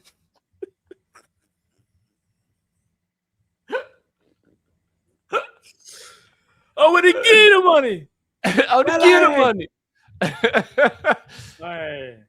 Oh man. Have we still got that? Have we still got that clip? You're lying. You're lying. Did we get copyright for that clip, or did we just not have it no more? I don't think we ever used it, did we? Did we ever use it? I don't think we ever used it. No, I think Monts had it. Oh, okay. Yeah. I don't think we ever used it. I need to find if someone's got that clip, I'll beg you send that to me right now. I need to play that clip, bro. Let me go off some of these supers. Big up Football Bloods, big up yourself, G. Says big up Jaffa Mitt, Drift and Matt. Hope we all have a good season. So I'm tired, people. I'm tired. Bro. Big up Bloods. I hope you have a good season, Bloods. But I'm not gonna lie, I don't hope Man United have a good season. I hope you have a that's good the season. contradiction, but you know. Yeah. But big up Football Bloods every time. Big up Jay Wills. I think we've been planning on Barcola since they signed Kvaratskhelia. That's why we gave Cody that contract to protect his value. It's all 4D chess. I hear it though. I hear it. The 250 would have stopped him from being able to get a move though, bro. If it was 4D chess, it was very risky 4D chess. That's a very expensive 4D chess move. I'll be real. Yeah, it is. But I hear it. Big up Sarah Marshall. That's actually a really funny film. I don't know if you've seen Sarah Marshall. I haven't. I remember. Actually, hold on. I remember the name, but for some reason, it's a funny film. Mila Kunis is in it, and I can't remember that youth's name from How I Met Your Mother.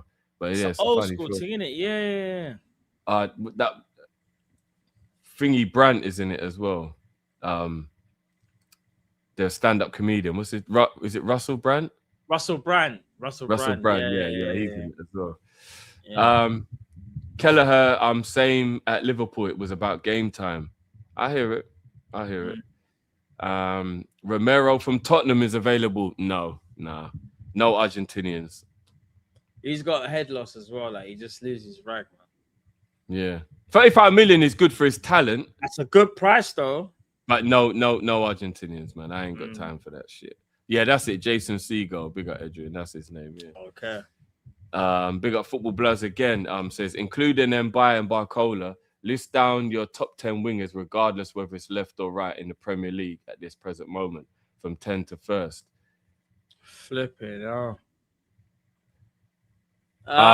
It's kind of easy. So you got Saka, you've got Doku, you've got Semenyo, you've got Gakpo, Rashford.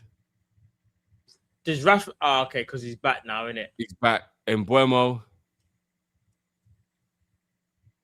Neto. No, Estevar ahead of Neto. Nah, talent-wise, yes. Not what he's done. He hasn't done more work in the Prem than Neto. No, Estevar's better, but I know he's got less body of work. It's kind of cheating, but I mean, we can put Esteval in there as well if you want. I'm on 8 at the moment. Bowen? No, he's not in the Premier. Oh! You got relegated. Damn. He's not even in the Prem anymore. Ahmad, Kudos, yeah. I mean, I'm not even going to lie, bro. I don't know where the ranking would be. Ndai. Yeah, I don't know where the ranking would be, but they're like. And Ndai might be moving to Saudi as well. Yeah, he might be. Yeah, Sharda is decent. Kevin Sharda decent. Still. Yeah. I think it would take a little bit more actual thinking about Broski to actually. I realize it's weird not saying Sally. You know that it's weird. Weird. No, it is, isn't it? It is. It's definitely weird. Weird. But big up yourself, Bloods, though, every time. I think Liverpool will sign 3 players and a left winger, a right winger, and a centre back. So we'll sign 3 players, a left winger, a right winger, and a centre back who can play as a right fullback. Do we need a number 6? We do, but I don't think the club are going to prioritize it. Agreed. Yeah. Barcola, Munoz, and Mbaye running at defenses will be scary, but not for us. Defense next. That is true. That is a lot of pace and trickery. It is a lot of pace and trickery. We a lot of one ability, yeah. Where man I do like the thing of it. Skin up in blood clot. On my life, Barcola ain't even better than Rio. Nah, bro, you are mad. Going mad. What are we doing?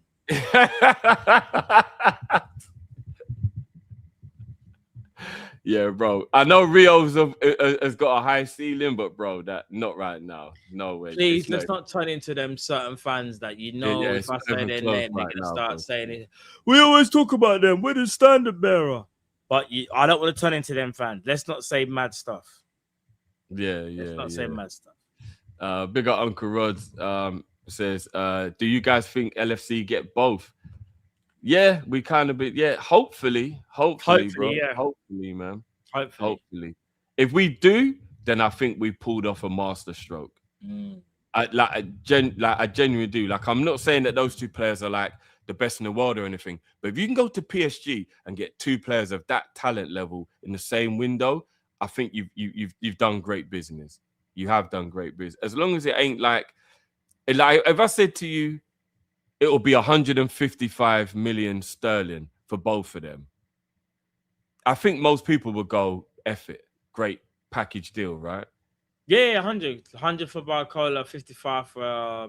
No, I was thinking more 45 for Mbaye and 110. Well, even but the point being is, it's 155 M. Yeah. Even if we want to just put a round number 160, if we spend 160 mil from at PSG, but get both of them, I don't think anyone will moan or complain about that. Yeah, 100. You know what I'm saying? Villa are going for Ismaila. Hey, Emery knows what he's doing, bro. Emery knows what he's doing, bro. Ismaila deserves a better club than Crystal Palace. Big up Yar says Barcola is a volume man. His finishes are cold though. When he does finish, they are proper strikers' finishes. With the chances we will create, he will bag. But are we going to create a lot of chances, Yards? I hope so, broski. Yards knows. He knows. I hope so. Big up Yards. Big up Ace says Liverpool are moving sensible. Right wing is a priority. Personally wanted Mbaye. Perfect Salah successor. Goal of the World Cup contender versus France that epitomizes his qualities. Do you agree with that? Was it a goal? Was it a goal of the tournament contender? Do you think? From who? Barcola, I'm guessing. Was it a contender? Did Mbaye score in the World Cup? I don't remember Mbaye scoring, you know. I don't know why. My brain... Yeah, it must be Barcola. Ace must be talking about Barcola. Barcola was sick, though. It was a brilliant goal from Barcola. It was. Oh, no. The chat is saying that he did score. Did Mbaye score? Yeah? Mbaye scored. He scored the banger against... Oh! Wait there. I didn't watch that game. Is that the game that is? Yeah, I didn't. I never watched that game. Wait there.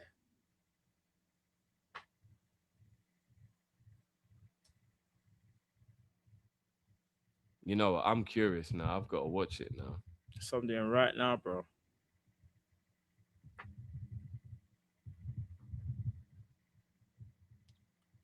Bro, Neil's got a new tune. Man.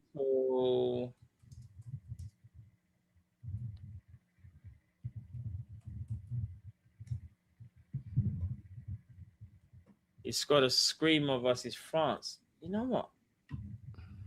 Flipping. Wait, what? I'm watching it now. Hold on. Same. I'm trying to find. Because I remember Mbappe got mad. Oh, wait a minute. Oh, finish. Who did he put? Who did he? Hey, who's that he sent to the shot? That was. I mean, it was poor goalkeeping. If you look at it properly, it was kind of poor goalkeeping, but it was brilliant. It was terrible goalkeeping. But it was brilliant to get into that. But did you see Mbappe's goal though for their third? Bro, bun the Mbappe prop, man. Bro, it's not about that. People. Well, obviously, but I'm just saying, man, then need to understand that he dropped, lad. So he's done that to Koundé like on more than one occasion. Shout out to all the Koundé haters. Oh man! Shout out to all the Mbappe haters as well. Yeah, shout them out still. Big up J Rules. Says paying him those wages is less expensive than watching him run out his contract. Yeah, I hear that. I hear that. Because he would have only had 1 year left, wouldn't he? If we never, yes, I hear that. Big up Copland. Time will be so kind on Mane and Mo. Bro, we already know. We don't need it to be like we already missed them, bro. We don't even need to be a reminiscing thing or whatever. Like we already missed them. Do you know what I'm saying? Like straight out the back. I've missed Mane since the day he left. You know what I'm saying? Yeah, man. You know what we're going to end up doing with Mane and Mo? We're going to end up doing what we've done with Flacco and what we've done with Gerrard. They're reminiscing about how sick they were. No, we've just never replaced them. And how do you even replace them? Like, you can't. Bruv, there's certain players in world football you can't replace. You can't replace them. Yeah, be prepared. Can't. You can't replace Ali. Be prepared. You can't replace Virgil. You can't replace Salah. There's certain players you can't. Bruv, you probably. Yeah. Even a Mane is tough. Like, do you know what? There's certain players you can't James replace, has got a point. Can't even forget Bobby. We just can't. Yeah. Like, have you ever watched the Bobby compilation? Like, just randomly popped up on your timeline. It bring a tear to your eye, bro. Yeah. One of the most technically gifted players of his generation. I think he is the most technically gifted player we had at Liverpool during that time, you know. I think they asked Thiago, and Thiago said it was Bobby. He was the most technical player in our team. Thiago was more technical, or just as, if not more, but Bobby... Yeah, obviously Thiago's not going to say himself, innit? But Yeah, Bobby's skill set was crazy, bruv. Someone said Munoz is getting 60 GA.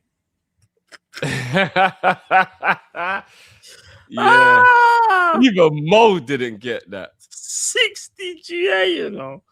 Man said Munoz just gonna break out a Ballon d'Or season out of nowhere. You know what? The chat are calling for it. This is how we feel about Bobby, Mane, and Salah. So we don't have the capacity. Wrong clip. You gotta play the other one. We cannot replace him. We cannot. Hold on, there it is. We cannot replace him. We cannot.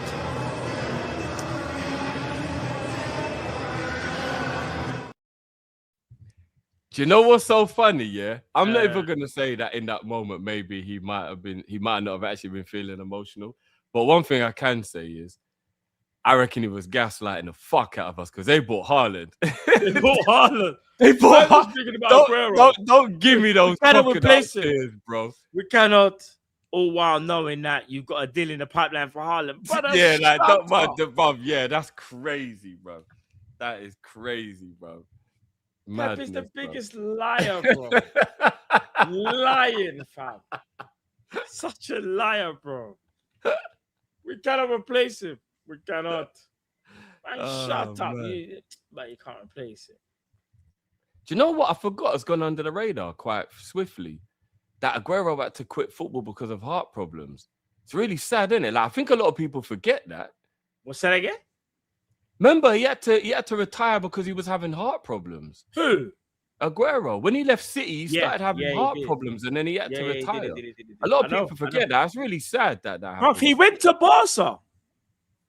Yeah, and then started having heart issues. And had heart problems. Bro, he was supposed to play at Barca alongside Messi, if I'm not mistaken. No, I think Messi might have gone by then, innit? Had Messi gone by then, chat? I'm trying to remember. But I think it was a season. He wanted to play alongside Messi for a time. Remember, that's Messi. Ain't that Messi's best friend? I think they're friends, yeah. And I swear, like, they're like, bro. I'm telling you, man. Yeah. Sorry. Yeah, that is it went under the radar, man. That's really upsetting. Imagine getting your dream move and then you have to retire because of heart complications. That's mad still. I know. Nah, TG's right as well. They don't make strikers like Aguero anymore, you know. They really don't. No, Aguero alien, bro. Like they don't make strikers like that anymore. Aguero is different, bro. But yeah, that is about it, man. It is 2:30 in the morning, so I think it's time to bow out. But anything else that you want to touch upon with this whole situation with Mbaye, or is it just watch this space kind of thing, or? Not right now, but I'm sure by the time I do the morning show tomorrow or today, should I say, there'll be more news. We got Hassan, man. The toxicity, you know, man said, no, stay live at 2:30. In fact, Hassan, when it like 4:30 in the morning? 4:30 for Hassan, maybe 4:30 in the morning. Damn. Hassan, why are you not sleeping as well? Like, Bob, it's 4:30 in the morning. Habibi. I don't even know if Hassan sleeps. Habibi, it's 4:30 in the morning, bro. Why? What are we doing? I'm surprised. Correct. It sounds like 4:30, you know. No, but to be fair, he might just be watching in bed. I've been awake. Might just be chilling, but knowing Hassan, big up Hassan as well, because I know he goes gym, so he'll probably go gym around 6, maybe. Maybe that's what I'm saying. Hassan is up late, but he's up early as well. So it's like, when do you sleep, brother? Like, I don't but he's a soldier. Though. Hassan don't really like. He's a soldier still. I know he will sleep. I know Hassan don't really sleep that long, even though he does like to sleep in a weird way. He puts in the work. So. Yeah, man. Big up Hassan. What I've started doing, bro, is. But Habibi, get some sleep though. Don't be thinking you can stay away. I've got to pray. Fair. I sleep at 5. I knew it. I knew there was a reason why. Saying half an hour. That's actually So who gets 7 hours sleep? So that makes sense. If he wakes, that makes sense. 5 to 12, that makes sense. 7 hours is a good sleep. 7 hours is calm for like when you get like to a certain age. You know what I mean? I wish I could get 7 hours every single night. Yeah, bro. Same. But what I do now is to subsidize the sleep that I don't get. I actually have a nap pretty much. I'll say 8 times out of 10. I'll have a nap for an hour or so during the day at some point if I can. Like, just, you have to try and fit a nap in at some point. Because what will happen is, like the other day, I was up at 7, but by the time it got to like 1, I was waving, bro. I was teetering, bro. I was like, nah, I had to have an hour nap, bro. I had to. Do you know what I will say though? Nap, yeah. Sometimes I don't have nap. Yeah, it'll be like if I'm struggling, I have to take a nap. If I'm struggling, like sleep for 45 minutes, maybe something like that, maybe an hour max. I'll never go beyond that though. I'll never go because if not, I'll set an alarm. I'll always set an alarm. You know when it's bad, when it's the middle of the day and you find yourself doing that, like I'm on the train going home move where you're like, you have to catch yourself. You're like, raw. And it's like, bro, it's only 1 o'clock in the afternoon. What the fuck? You're like, I need a nap. I need a nap. Like, I'm not going to make it. I need a nap. You know what I'm saying? You have to get that power nap in. As Sam says, I love naps, but unfortunately, they always ruin the sleep schedule, so I'd rather not. I hear it, because like I said, if you oversleep with a nap... No, but yeah, that's the point. You cannot let that nap be longer than an hour. You can't let the nap be longer. That's when you get into a full sleep. Yeah. And if you hit REM sleep during that nap, you're fucked. You're fucked, bro. Yeah, you slept too long. You know what I'm saying? I'll normally set my alarm for an hour and 10 minutes. So that gives me 10 minutes to drift off and then an hour's sleep. And then no matter how groggy I am when that alarm goes off, I'll get up. You know what I mean? Do you know what? My man said it best. You see the World Cup, bro? I lost all sense of time. Yeah, it's true. Like, games are on at like 4 or 5 in the morning and I should be fast asleep, but I've got one eye open watching the game when I really should be in bed. Like, what's going on? Remember, I did a lot of the games that were around like 11, midnight, whatever. Like, so yeah, bro, man was still up streaming at 2, 3 o'clock in the morning sometimes. 2 o'clock games and that, madness. Yeah, bro. Crazy, man. Madness, bro. Drift, what happens if you have the AC on? I wake up and it's still on, bro.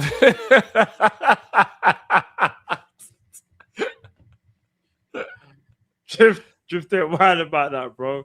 Do you know what? You got that M&S money, bro. The little unit I've got here has a 2 and a 4 hour timer. So I can that can switch off. But when I do, use timer. But no, because what you do is you just wake up hot and bothered. Because when it went off, you was asleep and then you didn't realize and you just started getting hot. You have it on all night. Most of the time. I told you I'm dreading my electric bill, bro. I'm dreading my electric bill. Unlimited M&S money, bro. Because that might burn electricity. Emil's a G. He got the pun. It went over everyone else's head. We got it, bro. 10 minutes to drift off, you know. But yeah, have you got anything? I know, guys. Matt did a EA stream earlier on, so make sure. Not EA. Don't eFootball. Oh, say eFootball. Not Bunny EA. You can still sponsor me, but not Konami eFootball. I did that earlier on today, still. Yeah. Division 1 and that. I'm a pro in that. Just let man know. I tuned in for like 2 minutes while I was like in the background, and all I could hear was you going, "Yo, why is it glitching? What the fuck is going on?"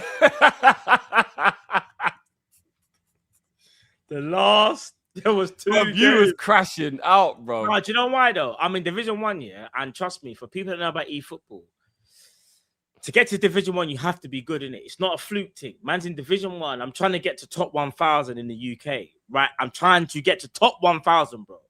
Brother, there's one game, someone was doing the lag thing. It's mad. It's mad. We got 2 more supers. Big up Ace. He says, and by our answer, I mean based on pure potential. Okay.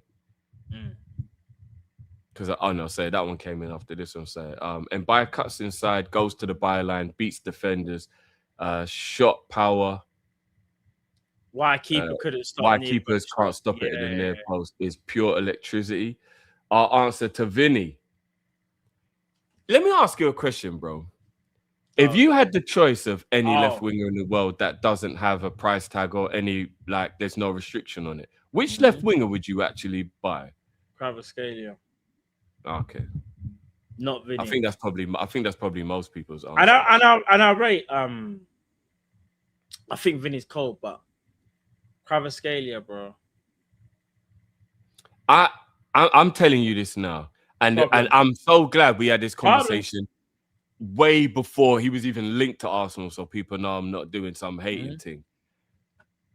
Vinny in the Prem ain't gonna look the way he does at Madrid. I think he gets a lot of Madrid prop in terms of, like, for some reason, there's certain teams that if you play for, you get a little bit more promotion, a little bit more PR, and people big you up a little bit more than other places in the world. And Vinny's one of those players. I'm telling you, Vinny ain't as good as everyone thinks he is. He's a good player. Of course, he's a good player, but there's more PR in there than people realize. And when he comes to the Premier League, I'll be very, very intrigued as to how he handles the Premier League. I'll be very intrigued as to how he handles it. So we will see. We will see. That's if he even leaves Madrid. But yeah, people, big up your damn selves each and every time. This was an unexpected one. Let's hope we wake up and Matt's doing the morning show with some great news. Yeah, maybe we wake up in the morning. I'll be there. I'll be ready. I'll be there. But hopefully there'll be some even more news. But before we know, there'll be a bidding for Mbaye, and like we're close to. You know how things can just change very quickly. Like, yeah, never know, innit? You know what I mean? Yeah, man. But yeah, make sure you smash the like button, guys. Make sure you subscribe if you're new. We've got 1,000 people in the building still at this time of night, which is amazing. I know some places it isn't as late around the world, but big up, man. 2:30, 2:40, still 1,000 of you in the building. Big up, everyone. So hold on, we got one. It's been a minute, Eastwood. Big up yourself, man. It's been a minute. You know? Absolute Eastwood. Minute. Says, why are y'all up so late? Kopish prime time here in Atlanta. Now, big up yourself, bro. It's been a minute, innit? I don't remember Eastwood being in the chat for a little while. Glad you're all right, man. Big up yourself, broski. Pick up Josh, who says, football is getting me vexed. Is it like, what is it like? Because I heard it wasn't like good, because it's the alternative to pro, right? And I heard it wasn't good. That's why I didn't even bother to. It's the closest thing to pro. Like, it's the same developers. It's not Pro Evo. Like, Pro Evo's gone. Like, it's dead. Like, it's never come back. But eFootball is the closest thing to Pro because it's made by the same people. And the gameplay is better than FIFA. What FIFA has over it is graphics, game modes, and licenses. If eFootball had better graphics, licenses, and game modes, it would walk the floor with FIFA. It just doesn't have that same financial power. Do you know what I mean? Well, I watched the video the other day. I don't know who the gamer was. It just came up in my feed. And the first minute of the video was, I'm done with EA football. And I was like, okay. And now you're saying that as well. Like, EA, they've let everyone down. EA dropped the ball, man. Bro, EA have gone from at one point like being the best at football games, because when Pez died, FIFA took over. Like FIFA was running things. Yeah, they got complacent, bro. Do you know? Do you know what? Do you know what's supposed to bring people back? Then do you know what they're doing now? They are doing a thing called Grounds, bro. Where Grounds is like NBA. What's the thing called? Like basically, you can now walk to different. It's like open world, basically. Bro, I don't want open world. I just want to play football. On a football game? Bro, so open world. You can go do 3-on-3 cage matches, 11v11 in cages, and you can play all these mini games. I don't give a damn about... I just want to play a football game. I just want to play 11 versus 11 and play proper football. Bro, do you know what it is? Shall I be real with you? We're in an age where gaming is now being aimed at kids. It's turning to Fortnite. Bro, FIFA's turning to Fortnite and all them things. This new FIFA that's about to come out, it just looks stupid. In my opinion, it just looks stupid. Just looks stupid. Open world. Like, if I want open world, I'll play GTA. You know when I want to play football? I just want to play football. Like, I just want to play football. When you said open world, I was like, hold on. When did it turn into Red Dead Redemption? What the fuck? Bruv, they're doing this whole courts thing where, like, you can go to the favelas and be your own character. You can scan your face and link up and play. Don't get me wrong. If you're just in it as just to have fun, that's fine. But if you just want to play football, Liverpool versus Man City, that's not the game for you. Man shouldn't be going on no pilgrimage. It's a football match, bro. They went mad, bro. They went mad. Yeah, but I haven't played a football game since we used to play those games on. What pro was it when we used to? The last pro we played was on It would have been PS3. Yeah, can you remember what pro? What was it? What year would it have been? Maybe 2010 or 2011 was the last one we played. Those were the days, man. Those were the days. We played Pro 5, Pro 6, Pro 7, whatever it's called, or Pro 2007, Pro 2008, Pro 2009, Pro 2010, which I believe had Torres on the front with someone else. Bro, I played PES my whole life. I played PES from when it was International Superstar Soccer on SNES. Then I went to International Superstar Soccer Deluxe on SNES again. Then I moved to the PS1. Bro, I used to love PES so much that I went and got my PlayStation chips and got Winning 11, the Japanese version, before it came out. I had to learn Japanese to know what I was doing. I promise you, I'm not capping. I had to know where kickoff was. I had to learn it because that's how bad I wanted to play the game. No, I hear it, bro. That's the only time, in my opinion, when FIFA has been above PES was Road to World Cup 98. I think that was the only FIFA game. Nintendo, I had that on Nintendo 64, but no, that was P1, isn't it? Was it on was that on the 64? Yeah, did that come out on Nintendo? Yeah, because I had it on N64. Okay, yeah. But that was the same era as P1. Same era. So yeah. That's the only FIFA, in my opinion, that can talk to any of the PES. Is Road to World Cup 98. That was the only one. Apart from when PES kind of took over? So PES kind of started to fall off around 2010, 11. It started to fall off. FIFA 11, FIFA 12. I was going mad on my 360, bro. In fact, I tell you this: FIFA 09. I was even moving different. Bro, I was moving mad. Do you want to know what's funny? Yeah, I was moving mad. Yeah, whatever the last PES was, whatever year it was, you know my bro. Do you know my bro still plays that game and has it up to date? Which one though? Which one? Whatever the last one was, I don't know what year. The last proper PES. The last proper PES, whatever it was, he goes in and does all the transfer updates, all the kit updates. He's like a whiz at it, bro. He refuses to play FIFA. He actually refuses to play FIFA. That would have been. I'm trying to think. So PES 2019 was the last full game. Off the top of my head, I think, because you had PES. There was a PES update. I'm trying to remember, bro. I was a PES maniac, bro. PES 21. I've got every PES game. Like, if you know what I'm gonna do on one of my streams, on one of my thing, yeah, I'm gonna show the people them what I was on. You see, bro, I've got collector's editions for bare PES, you know, even now. Yeah, no, you back in the day, I remember if there was one thing that I knew, no matter what you were doing, no matter where you were, no matter how big or empty your pockets were, when the new game or the new console dropped, I know you had it on release day. It don't matter what it was. I remember you got the Xbox and the PlayStation on release day in the same year. That's correct. But in my mind, I'm like, where are you even gonna have the time to even play these? I don't. When it comes back then, that's when I was a gaming maniac. Bro. Yeah, you was. Yeah, like I was meant. Like I didn't go outside and touch grass. I was playing Xbox and PlayStation. Yeah. I big up Chris. Chris is still playing 19. He was saying, yeah, my brother's the same. Whatever the last one was, he's just kept updating it. He refuses to play FIFA. Like he just ain't. Bro, he just don't I'll like tell you this. FIFA.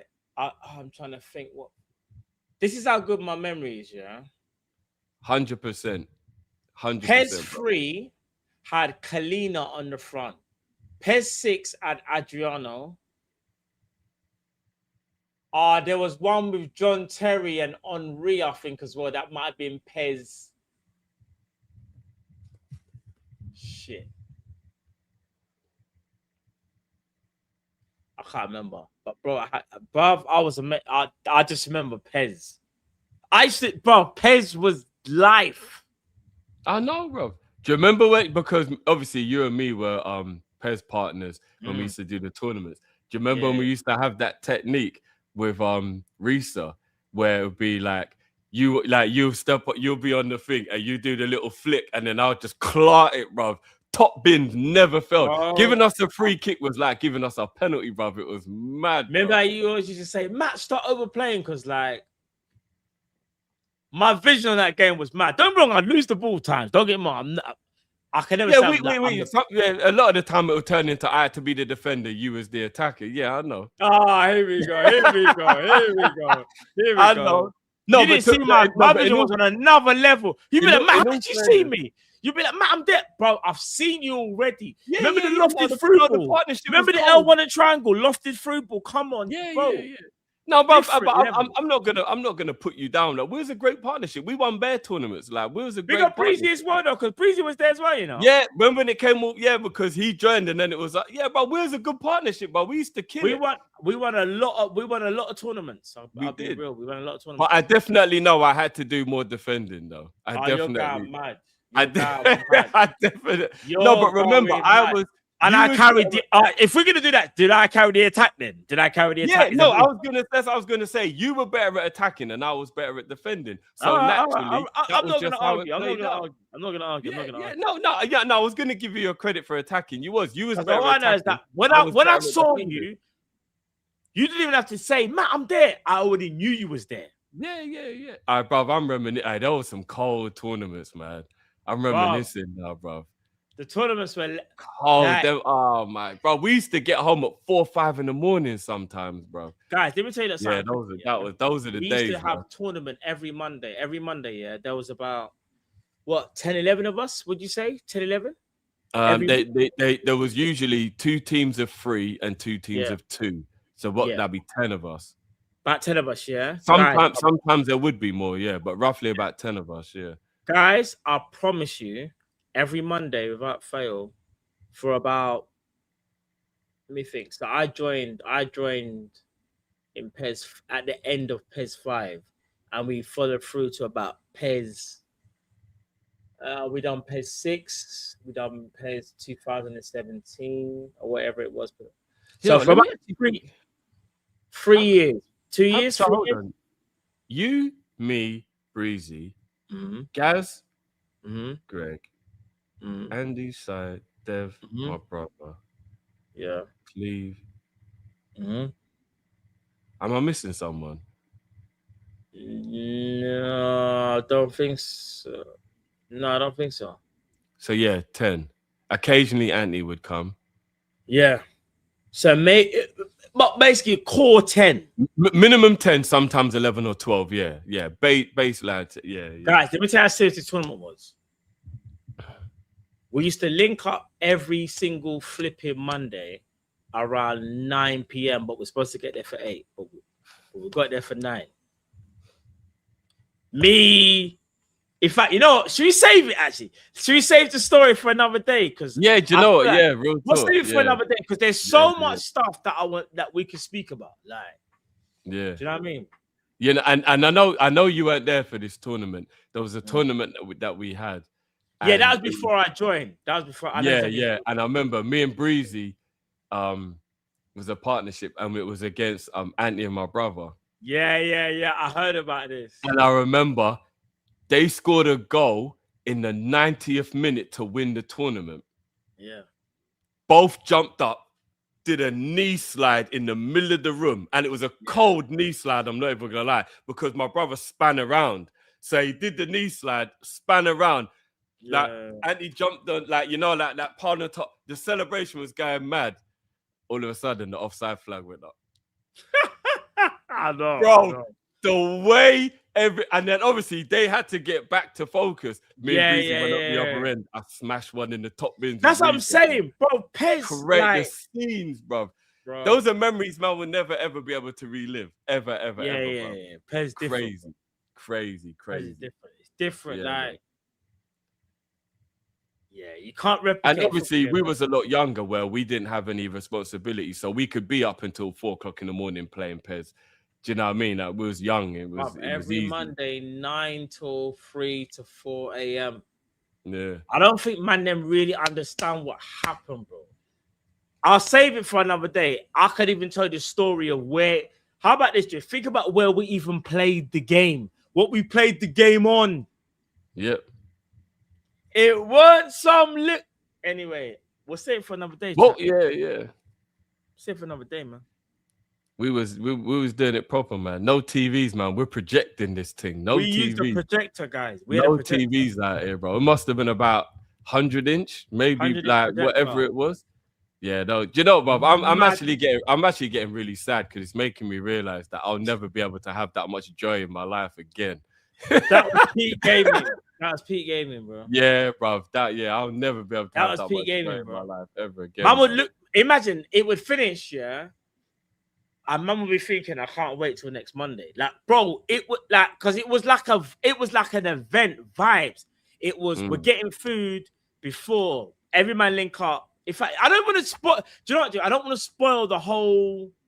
I feel like we should tell the story. Yeah. That can be a story time. Yeah, that can be a story. Tell the story how it all went down from everything. Yeah, 100%. Yeah. Those are the days, man. Those are the days. Different. We'll never be able to. You'll never be able to get 12 friends all together on a Monday.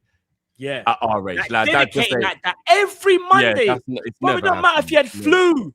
It don't matter. Banazoo, you're going playing pro. You understand? Yeah. Oh 100%. Yeah, I'm not feeling too good. Oh, you don't, bro. Don't worry about that, man. You pro Mondays. Yeah, don't matter. Man, that man. Have a coffee. You'll be fine. Yeah, bro. Bear Lucas aid on the table. Lucas, bro. I'm telling you, man. Different. Yeah. No, those are the days, man. Those are the days. 100%. We had some really trusting girlfriends as well, because they didn't ever.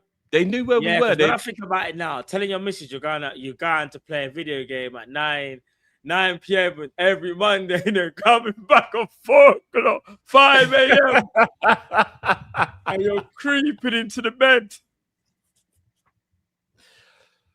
But that's what we were doing, man. Babe, how was pro night? Oh, yeah, man. Yeah, it's calm. Still, it's calm. That could never happen in today's age. Never. You know what? To her credit, my missus actually really enjoyed. I had that thing, that like bonding experience with my brethren. Like, she used to be like encouraging, because it's a rare thing to have that many brethren that you all meet up with and whatever. Yeah, so, but that was obviously pro was the main thing, but it's more about hanging out with your brethren and being social.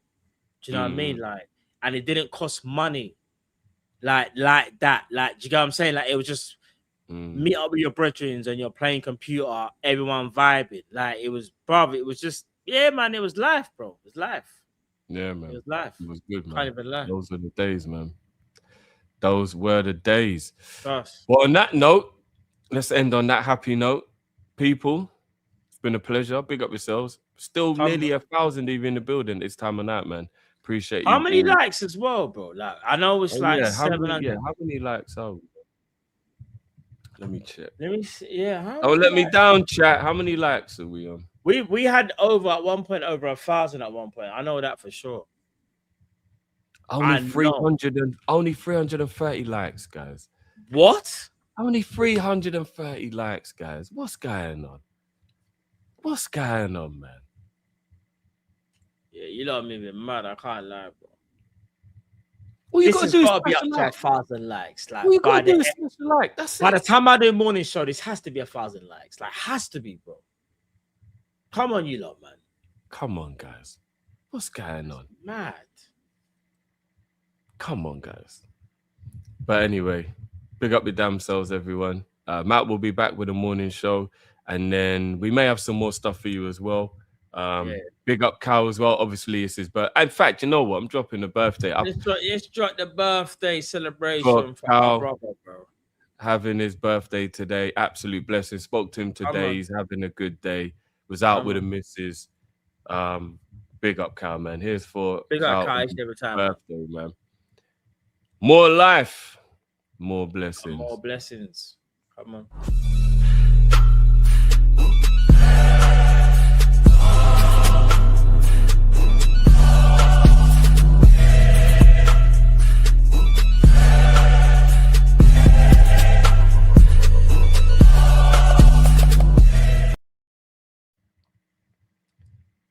There you have it. There you have it, man. Big up Cal on his birthday, man. Yeah, more life, more blessings. And there you have it, man. There you have it. It's mate, you know what, bro? I don't even mean to get like sentimental or whatever, but every morning we wake up after every night we're allowed to go to sleep. Yeah. It's a blessing, man. I think people need to appreciate a lot more what it actually means to go to sleep and wake up in the morning. I think it's something we truly take for granted. And the thing that's making me say that is because when I spoke to Cal today, there was a little bit of sad news, somebody he knows and stuff like that. I remember. I do think people really underestimate the power of waking up after going to sleep. Like I've actually started waking up in the mornings, bro, and actually taking a second because I pray every night before I go to bed anyway. But I'm waking up in the mornings and I have a second of like, I'm grateful I've actually woken up. I think a lot of people are I mean, and it's natural, I guess, but like people really take for granted waking up every morning. Like they really do. So, you know what I mean? Take a second every morning, guys, to just feel that blessing, man, of being awake, man. You know what I'm saying? Big up yours, big up. Yeah, man. Like, you have to, man. You have to just thank the Lord that you've woken up, man. Seriously. You know what, Scottish Bear, I know you've been through a lot, man. So big up to you, man. 100%. 100%. Couple more supers that have just come in as well that I nearly forgot about. This is a new one, isn't it? I just think this is a big up from Eastwood again. I'm saying it's been a minute. Can the people in the US expect this late night coverage a few times a week? Me and the fam can enjoy dinner and listen to the debates. Eastwood, I don't know about 3 a.m, broski, but you know what? We do normally go pretty late with the Monday shows, isn't it? Monday shows. The way Liverpool are moving, though, it would have surprised me if like we do a madness and it kind of correlates with the Eastwood timing. Saying, run the tournament now. You know what's mad? I actually would. If Pez was as good as it is, I'll be like, Mac, let's just have one game in it. Fuck it. But eFootball is very like it's the closest thing to Pez, but it's still not Pez. I can't explain it to you. Pez is just Pez. Yeah, I get it. Like eFootball tries its best to replicate it. It's the closest thing to Pez. That's the best thing I can say, but it's not. Yeah. Big up Sabir. PES 5 and PES 6, the main menu soundtrack was elite. Bro, I'm not going to be able to remember off the top of my head, but I did like the music. Yeah, I did like the music. You know what? That was another thing about Road to World Cup 98 that I loved. Do you remember it had that Blur tune on there? The one that, woo! Yeah. Bro, that is probably the best cold. tune ever picked for a football game. If it wasn't so late, I'd actually do a live stream now. But like, I'm probably gonna go live again tomorrow with eFootball. So there you go, people. If you want PES/eFootball, I say tomorrow, later on today. I'll do some more eFootball. Because I'm not gonna lie, I'm addicted to it. So if I'm gonna play it, I might as well stream it. So now ding ding ding. There you ding, go. Ding, You got ding, another ding, stream out of it. Ding ding ding. Ding ding ding ding ding ding ding ding. You know, at certain time I'll just leave it on the menu screen so I could hear the tune. That was a 100. big tune. I'm gonna get to top 1,000 as well. Trust me. I'll be top 1,000 in the world. Trust me, I will get there. On this game. Big up Eastwood again, says Kop-Ish marathon. Stay on for another 3 hours. Let go. Bro. Another 3 hours, brother. I will pass out on camera if I try. Yeah, man would just be snoozing.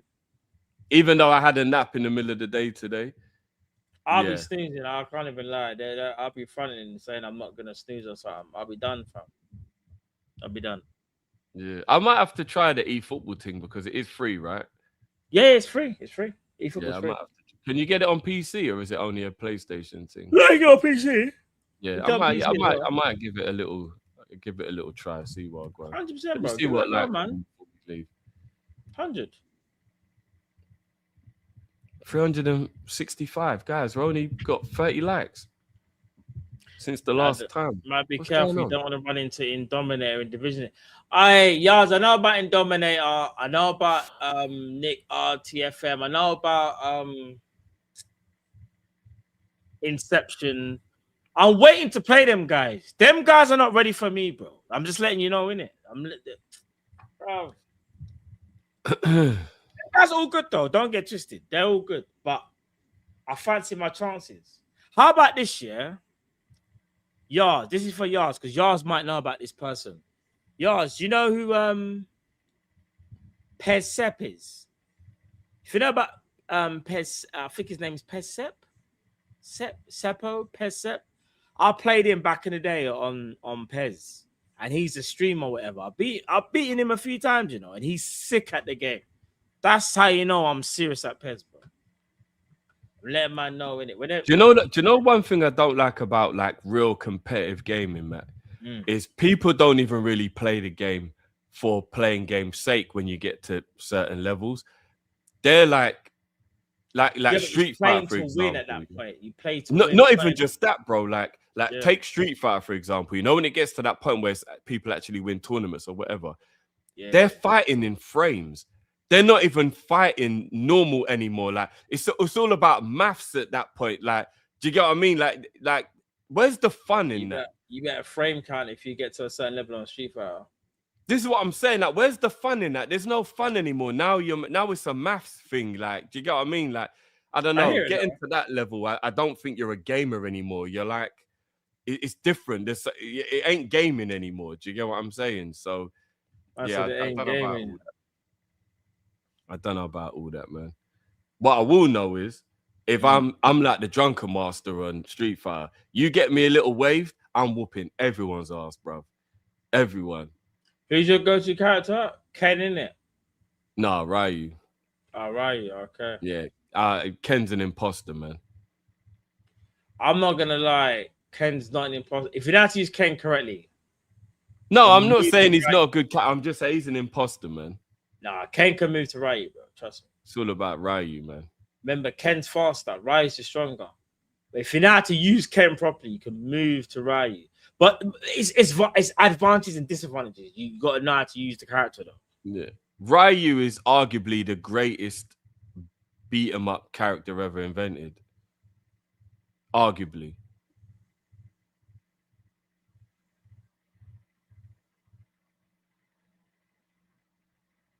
He's up there. He's up there. He's right up there. You know, there's still. Oh yeah, Right. y'all said Akuma and that. Yeah.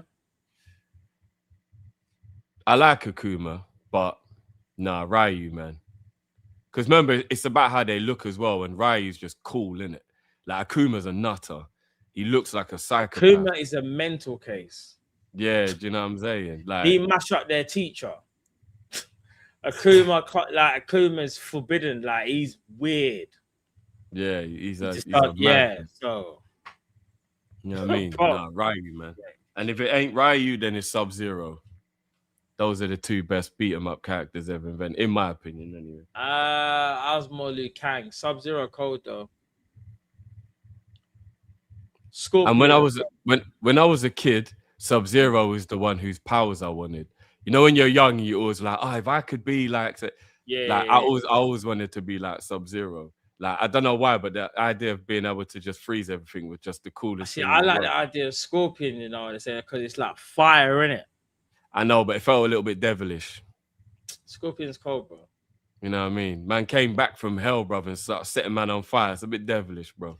Well, if you actually watch the Mortal Kombat movie, you'll realize Sub-Zero is the devilish one. I know. I'm just saying. No, it's Matt. No, you're right. You was on the wrong side of history, bro. No, Scorpion is actually the good guy. You're right. Like, Scorpion I'm not gonna lie. is good, bro. Yeah, it's no, I get Sub-Zero. it. That's a maniac. Yeah, no, I get it. Although when I was younger, I used to think Scorpion was cool.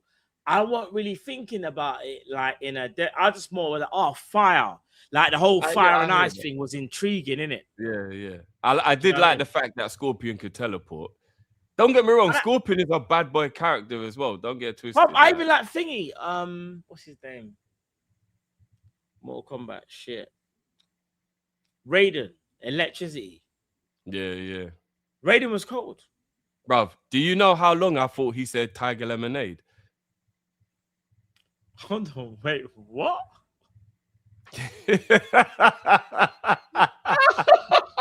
wait. Raiden said Tiger Lemonade. No. You know when he flies across the screen? I can't remember what he says, but he don't say. When I was young, I thought he said Tiger Lemonade, bro. I don't even know what he says. I know it ain't. I know when Ryu done a fireball. I know you didn't know he said Hadouken. Because I didn't even know what he said. Everyone knew he said that. Yeah, everyone knew. Nah, when you was younger, I know you thought it was something else. Do you know what? There's a lady, big up to her, and she actually breaks down every single thing, all the Japanese phrases from it's like a whole 20-minute video. It's really cool because you actually get to know what everyone's saying. Do you know what I'm saying? Yeah. See, look, Yaz knows what I'm talking about, bruv. It sounded like he said Tiger Lemonade, bruv. It really did. Mad. That's mad. That's madness. Kung Lao. Tom Missy. Kung Lao. Serious character. Kung Lao. Man. Yeah. Do you know what? Kung Lao was difficult to get. Like, it was hard to know how to use him. You know, some of the characters were a lot more difficult to learn how to use. Yeah.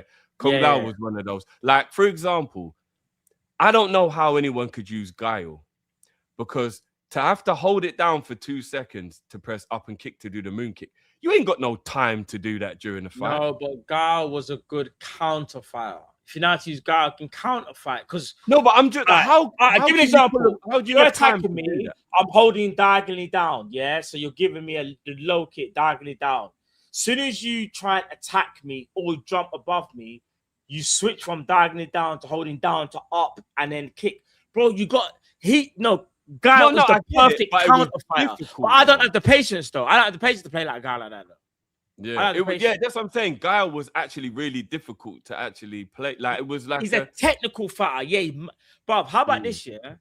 When I used to use Guile, and I didn't use him a lot, but when I used to try a thing, man them taught me. You do the slow sonic boom, the slowest one, and then you move towards the person. So they're thinking about the sonic boom, and more time they're gonna jump in it. So that's a free hit for you, bro. Bam. Yeah. And if they block it, then you sweep them. Yeah. I remember that. Do you know what? Funny story about Street Fighter. Do you know that they made Zangief so powerful in the original version. They had to remake it and tone it down because they realized he was a cheat code. Like he used to, he had to do only like 2 moves and he would win the fight. That's how, because they made him too powerful. Zangief was overpowered. I don't know if you know about a game called Street Fighter EX on PlayStation. EX is when it became a bit 3D. Zangief. Oh yeah, no, I didn't play that one, but yeah, they didn't. What you said is probably what they did there. If you could basically pull off like a chain in it, like grab you, jump in the air, holding on, bro. It's just bare stupidness. like a holy I'm not playing this game. Man, just holding on to you like Khabib. It was pointless. Bare foolishness, bro. Yeah. No, mate. Do you know what? Actually, chat, I'm actually going to be starting a series on my channel called Top 10, and we're going to do gaming as one of them. And trust me, that'll be fun. We'll do a lot of reminiscing on that one. Trust me, we're going to go through all the old school games. They don't make games like they used to, man. No, they don't. Really don't. They don't, man. They really don't. The last time a game really grabbed hold of me and said, yo, was Uncharted. That was the last time a game really was like I wake up in the morning and I was excited to play the game. Which you know one? them ones? The first one. Do you know? No. Uncharted 1 was sick. Uncharted 2 changed everything. Yeah, Uncharted 1 is the worst one when you look at graphics and all that. No, but it Uncharted changed the 2, game, though. The leap in gameplay fidelity, it was almost like it was on another like generation of game. Bro, I think in Uncharted 2, yeah, if I'm not mistaken, you're hanging off a train or something, or off a cliff. Bro, Uncharted, I think, have I still got Uncharted 2? In the opening sequence, yeah, I think you're right, yeah. Different. Uncharted 2 changed everything. Another game that changed everything, God of War 2018. I used to watch my friend play God of War, but I never really felt like it felt very repetitive. No. God of War 2018, when you go against the guy, I can't remember his name. Hercules. No. Because I remember my brother. You don't know his identity, basically, and you go up against him for the first time, brother. The Stranger, I think his name. But I can't remember his actual name. But bro, different. Yeah. But didn't you find that game just a little bit too repetitive? No. You know, like Devil May Cry. Those games always felt a little bit too like they were fun for 10 minutes, and then after that, War. But God of War, it felt like you're doing the same thing with a different background. No, but you can say that about Uncharted though, because Uncharted is literally just cover-based shooter. No, but a grapple hook, a cover, a shoot. No, because it was puzzle solving. No, because Uncharted was puzzle solving. You actually had to be like. But God of War's got puzzles. But what I'm saying is, each game has a formula. Like it's the same kind of thing. Like where like Uncharted, yeah, is literally you're running around with a gun, you shoot, take cover, shoot, take cover. Like, bruv, go back and watch it. You'll realize what you used to do, you know. No, because there was a lot of climbing, there was a lot of puzzle solving. It wasn't just about shooting. No, but the main premise is. But God of War was like just chaotic battle. Just, bruv, I can't. You're not trying to diss God of War. You're trying to make sure you're not trying to diss God of War. I'm just saying I never got into God of War. Is all I'm saying. Yeah, just say that. That's better. That's better. Yeah, but God of War is one of the best franchises ever. Kratos is one of the best characters ever. The story is amazing of God of War. The story is good, but the gameplay is just a little repetitive. Eritreans, bruv, you can't move. Kratos, different, bruv. Yeah, God of War 2018 changed gaming, in my opinion, anyway. We got a proper God of War that was proper, like, yeah, it's different. Yeah. It's different. I don't know. You prefer Tomb Raider 8? I hear it still. You like Lara Croft? I hear The original Tomb Raider was wicked. I don't know. Ace said he prefers Lara Croft. Devil May Cry is better series. No way. God of War over Devil May Cry ever. Oh, bro, anything that has devil in it ain't my thing anyway. But I'm not saying the game wasn't good, but God of War over Devil May Cry all day, bro. 100%, bro. Yeah, we'll have that series up and running. We will, man. It'll be fun to reminisce. I actually bought myself an old school, like, where is it? It's like a game emulator, but it's like a handheld one. So I've got like all the old school games. The other day I was playing Streets of Rage 2. What a game. What a game. One of the greatest side-scrolling games ever, bro. Yeah, bro. What a game, bro. Axel, Blade, Max, Skate. You can't talk to me about them games there. Yeah, I know about all them games. I played them all, clocked them all. Mega Drive. That's what I had. Bro, bro. And fuck knows if this is really what he says, but you know when Axel's like, rat-tat-tat, and he does that. You know what he says? Ground upper. Oh, is that what he says? Ground upper. Bro, I lived in these games, you know, bro. Yeah, I had no life. That game's cold. I had no life. I lived in these games. Bro, I'm telling you, bro, about Micro Machines. Bro, I was playing Micro Machines the other day. The computer was too easy though, man. I just kept on whipping his ass. Yeah. Computer work. Do you remember how intense Micro Machines used to get where you do 4 players? Micro Machines, bro, do you remember Micro Machines had the port on the thing? You could connect an extra 2 controllers in there. Yeah, you could do up to 4 players on Micro 4 Machines. players, bro. Yeah. And that shit used to get intense, bro. You can't miss the corner, bro. If you miss the corner, you're getting done.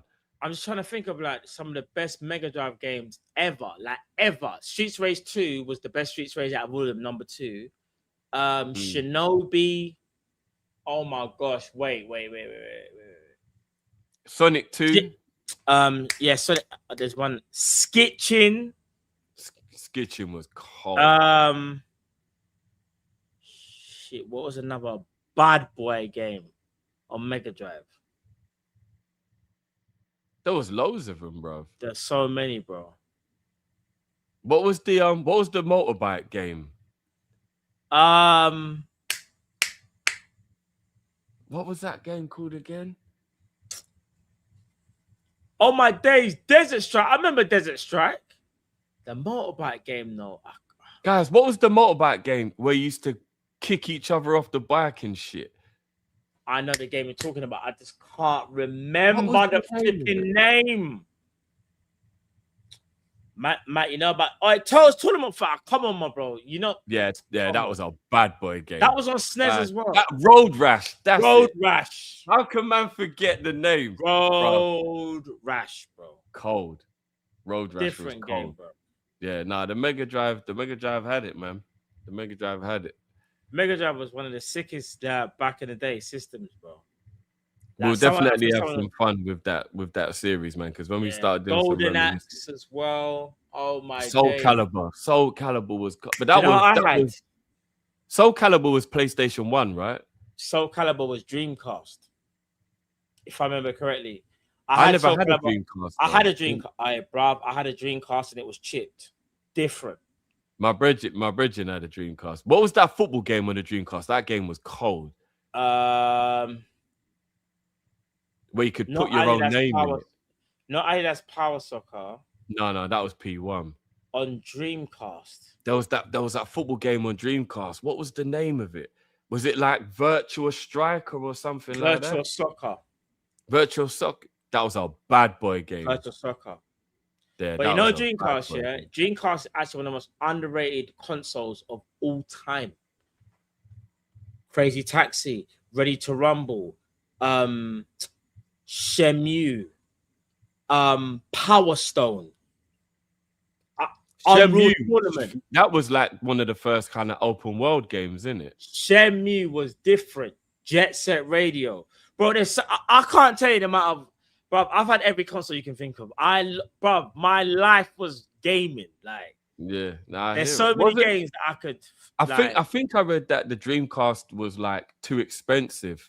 Like Like they couldn't. They had to sell it. They had to sell it for cheaper than what they needed to for how they put a expensive lot it was, of money and then into it, and then it kind of like the units. bankrupted them a little bit, innit? Yeah.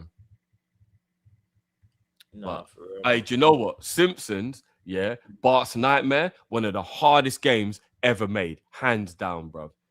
I don't know if you remember Bart's Nightmare. That game was I don't think I played that. You know, I'll be honest. I don't think I played that. That game was so fucking difficult. Yeah. Oh my days. I didn't play that. I don't remember playing that. I would have remembered it. I didn't play that. Bro, I didn't play it. That game was frustrating as hell, bro. I've got it on the emulator. I played it the other day and I just got bad PTSD, bro. What was the first wrestling game that you played that was elite? It would have been on the N64, so it would have been either NWO versus WCW or WCW Revenge. I can't remember which one it was. WCW, it was Nitro. This is before Revenge. Revenge was the second one, innit? Whichever one was the one where you could bleed. That was WCW versus NWO. Nitro was the first one. That one was, and then you got to Revenge. Then you got to No Mercy, or was it WrestleMania 2000? I'm trying to remember, bro. No Mercy was good. No Mercy was good. Cold. Crunk King's got a point. SmackDown Just Bring It was cold. Nah, the best SmackDown. The first one was SmackDown Here Comes the Pain. Don't. That one there on PlayStation 1 had the multi-tap. Bruv, there was 6, 7, bruv. Nah. If you know about wrestling, you'll know about SmackDown Here Comes the Pain. Yeah. I used to love the wrestling game. That was the game, bro. These 2K ones, the graphics are amazing, but I don't know what the gameplay is like. It's kind of shoddy, bro. Yeah, I haven't really played any of these newer ones, man. What's this? Just Bring It was before Here Comes the Pain. Nah, Here Comes the Pain was the one for me that got me into the whole SmackDown thing on PlayStation. That's what got me. I remember Just Bring It was cold though. I think Just Bring It might have been one of the first ones where they had like a story. Was that the one where like they first introduced like so you would see the behind the scenes and all that kind of stuff? Yeah, but Here Comes the Pain took it to another level. Like I can't even like. Here Comes the Pain was the first time I felt like they've made a sick wrestling game since No Mercy on N64. Have you ever looked back and watched how slow NWO was? Gameplay, bro. Bro, the patience that you had to have. Forget the graphic, it's gameplay. Like it's mechanics. Yeah, it was. But it was mechanics. That's what made it. It is mechanics in our mind. Remember, back in there, we didn't care about graphics. You know, obviously we did, but we thought that was good graphics at that. But I remember the first time I played GoldenEye, my mind was blown, bro. I thought it was the best graphics I'd ever seen in my life, bro. GoldenEye N64 days. That actually could quite possibly be the best. That's the best first-person shooter ever. I know you say Half-Life, but I think it's GoldenEye. No, and I'm not even saying you're wrong. You're not even wrong. Yeah. I just think GoldenEye was the coldest shooter ever. That's just what I think. But I'm gonna be biased though, because I think Half-Life 2 is quite possibly the greatest game ever made. But that's the story was ridiculous. Yeah, the story and the game mechanics, bro, were just out of this world, bro. Bro, GoldenEye, I can't even when it had the tune, everything licensed. When it comes to multiplayer, I do think either Mario Kart 64 or GoldenEye are the best ever multiplayer games. Like the level of fun you can have with your friends. Wrestling games, so whether that was NWO Revenge or No Mercy, Mario Kart, GoldenEye, and Perfect Dark. Perfect Dark was like the unofficial. So Perfect Dark was like the unofficial sequel to GoldenEye, but like. I don't think I ever played Perfect Dark, you know. You never played Perfect Dark? I don't think I did, no. Not that I can remember. Yeah, I'm not even going to lie. I don't even remember, you know. So if I say, do you know who Joanna Dark is? You don't know who that is? No. Joanna Dark. Yeah, you don't know who Mr. Blonde is. You don't know Trent Easton. You don't know about Elvis. No. I'm going mad here because I'm doing too much. The real gamers will know when I'm saying these names. They'll be like, "Nah, Matt, you never touched grass." Think of the names I just said: Mr. Blonde, Trent Easton, and Elvis. I know. Thingy knows. I know. Yards knows. Search it up right now. If you think I'm lying about them names, chat. Actually, Bad Company. Bro. Bad Company 2, arguably the greatest multiplayer first-person shooter. Yeah. Bad Company 2 was off the wall. Bruv. That game Mash up was anything. Bro. Do you know what do you know what me and my brother used to do? So you had Rush and you had to blow out the consoles. Remember you had the consoles, yeah? You had to blow them up. Yeah. What we used to do is we used to put C4 on the buggy. One of us would drive the buggy, jump off and blow. It was mad, bro. Yeah. It's crazy. Bad Company 2 was off the wall. Different, bro. Yeah, it's mad. Yeah. Nah, do you know what? The reminiscing, man. The reminiscing. I would be all day. So many games. We're gonna start doing it properly, man. We're gonna start having some proper game machines and we reminisce, put our top 10s, do all of that. Do you know what I'm saying? It'll be fun, man. It'll be fun. What was that first person shooter, Matt? And it was on PC only, and it was Unreal Tournament.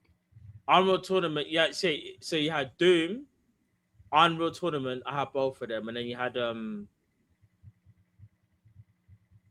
there's one more, you know. The mechanics on Unreal was amazing, though, especially at that time. I used to play Unreal online back then. The dial-up thing. Yeah, I remember my brethren used to do that as well. What was the other one?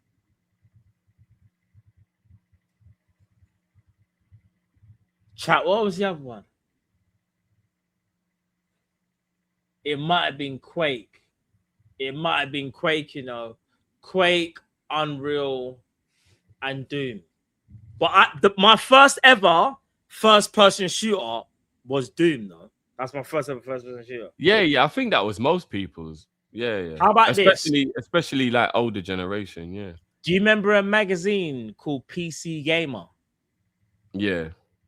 I got a demo of Doom on wheels. The most bootleg game, Bob. I'm telling you, my life was different, bro. Yeah, man. Doom on wheels. Search it up. I ain't even joking. I'll have to check this out still. That computer game. Yeah, I'll check that out, man. Big up, man. I'll check that out. I'm always up for like doing some nostalgic reminiscing, you know what I'm saying? Hey, Turok. Hey, on N64 with the black cartridge. What? The black cartridge, Turok 2. With it, Yards, come on. You know me already. I had to, bro. You lot are making me reminisce about too many games, you know. Turok was a madness. But we're gonna wrap up now because it is getting late. But what beat 'em up? If I said to you, what beat 'em up do you think revolutionized the beat 'em up industry?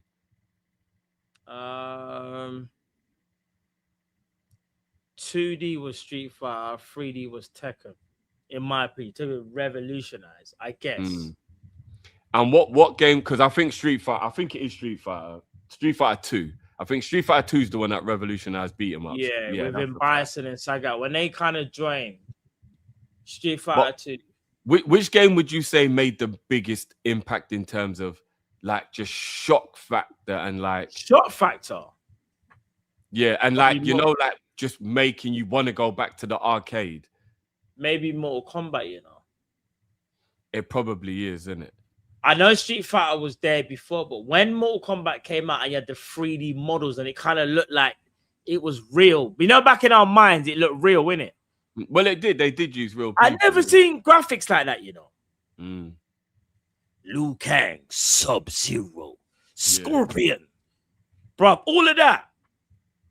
I think I probably would put Mortal Kombat, but pushing it to a close second, I think would have been Killer Instinct. Oh my! The impact Killer Instinct had was what's this? Crazy, bro. Jago. Who was it? TJ Combo Thunder. Remember the announcer? Combo breaker. Yeah. Ultra supreme victory. But I remember all of that, you know. Well, what was it Orchid Spinal. She was cold, bro. Bruv, I remember, bruv, I had that on stage, you know. How could I forget Killer Instinct? The impact that game had on the arcade was crazy. Yeah. Because you knew it was over. Once a man got you in the corner and give you that 28 hit combo, you're dead, bruv. You're done. You're out of here, bruv. That's it. Bruv, when you done, I remember when I've done my first ever Ultra with Jago. Bruv, you felt like I lost my mind. Innit? I lost my mind. Yeah. I lost my mind, bro. Because you've never seen anything like that. Obviously, you see a traditional beat 'em up. You do your soup, your fireballs, and that. When you're just like punching up man in the corner, we're talking 80 hit combos, you know. Yeah, it was in insane. the corner. Man can't move. Bro, this game. Hey. No. Yeah. Sindar was cold. Do you remember Sindar? He was cold. Sindar was a menace. What was it Folgar? You know the road Folgor. He had the he looked like Predator. That's why I liked him. He had the skeleton spinal, and then you had like him and Orchid. Those are my two. My man with axes was Thunder, and then you had the boxer was TJ Combo. Yeah, bro. Killer Instinct was cold, you know. Yeah. Killer Instinct was cold. Yeah, the soundtrack was fire as well. Real talk, the soundtrack to Killer Instinct was fire. I still remember. You remember the boxing level? The music, it was like hip hop. That's for TJ Combo. Yeah, bro. I still remember the character select screen music. Dun dun dun dun dun dun dun dun dun. It's making me. I'm getting hella nostalgia. Bro, I'm getting hella nostalgia, bro. Yeah, let's wrap up the show. Yeah, there you go, people. Time. We gave you an extra 20 minutes, bro. We gave you an extra 20 minutes. Come on. Matt and Jeff, you know about playing racing games in the arcade. Think you could get your license? In what way do you mean, bro? I actually think I remember something like that. Wasn't there like, I think I remember a game where that was the case or something. Trying to think what was the big Daytona was a big one for me. Daytona when I played. I think Daytona is the best racing game ever made. I remember when I played Daytona in the arcade. Ridge Racer as well in the arcade. Ridge Racer was good. What else did I play in the arcade? But Daytona was so good, those were the ones that stood out for me off the top of my head. I Chase HQ, big game. 100%. Big game. Yeah, bro. You know what? This is making arcade racing games, but you think you can drive it? Like, 100%. If I could drive on Daytona, I could drive in real life. Mad, isn't it? Bro, the arcade was a powerful thing, you know. Big up Ace. Says quick Spider-Man review. 7.5 out of 10 for me. Good, but not great. I ain't seen it, so I don't really want to speak about it. I should be seeing it hopefully by the weekend. Yeah, I'm excited to go. I want to see it. Yeah. Spider-Man is my favorite superhero character, so I'm always up for any Spider-Man. You know what I mean? Yeah. So yeah, I'm looking forward to that, man. Big up Ace though. I'll let you know once I've seen it. You know what I mean? Do you know what I watched the other day? I'm actually going to do a review on my channel for it, so I won't speak too much. I watched He-Man. Haven't seen it. I've got it on my Amazon to watch. I'll be honest. Don't say nothing. Don't spoil it though. No. I'm just going to say I was pleasantly surprised. Oh, fair. That fair. I'm not gonna lie. I was pleasantly surprised. I'm not gonna lie. Fair. I was actually pleasantly surprised. I'm gonna do a review on it. All right, fair. That's all I had to hear though, because I was worried. All right, cool. And I think what was good is I wasn't a He-Man kind of like, I loved it or anything like that. So I forgot a lot of what was even about the story. I got to watch the film without going, that bit didn't happen. That's not real. Like the only bit I remember, the Battle Cat. You know, like there's things easy to remember. I remember who Skeletor was and all that stuff, but like I forgot what the premise of the whole thing was. So I got to watch the movie and not be like, because when I watch Resident Evil, for example, the movie, or any of them, biggest hawker shit franchise ever invented, by the way. Yeah, I'm watching this. You know, have you seen them? They're making a new Resident Evil, but like a more grounded version.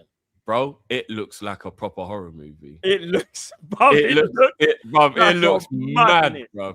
No, but that is what you've meant. Like, I'm not good. Welcome. That's what it's supposed to be. Resident Evil is about an outbreak of a virus. You see, with all these movies that they've just done way too much. But their character ain't even in the game. Yeah, they just invented some character, bro. You know what I mean? But like, so for me, Resident Evil is the greatest game ever made, right?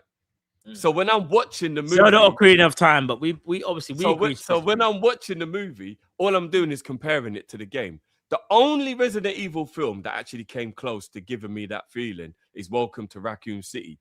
They actually did a. That's have you seen Welcome to Raccoon City? They actually did a pretty good job of making you feel like it was Resident Evil. Do you know what I mean? I've never played the new Resident Evil game. No. The new latest one, whatever the latest one. I haven't played one. I haven't played since 4. Yeah. I played 4. The demo of 7. Bruv, you know 4 is the one that's over the shoulder, isn't it? That one. Yeah. But for me personally, I actually think when Resident Evil got ruined was when it became too good gameplay-wise. Because it kind of spoke the fear factor of what Resident Evil was. It went Hollywood, like Resident Evil is supposed to be a grounded thing of there was an outbreak of a virus and you're trying to survive the outbreak. A bit like The Last of Us.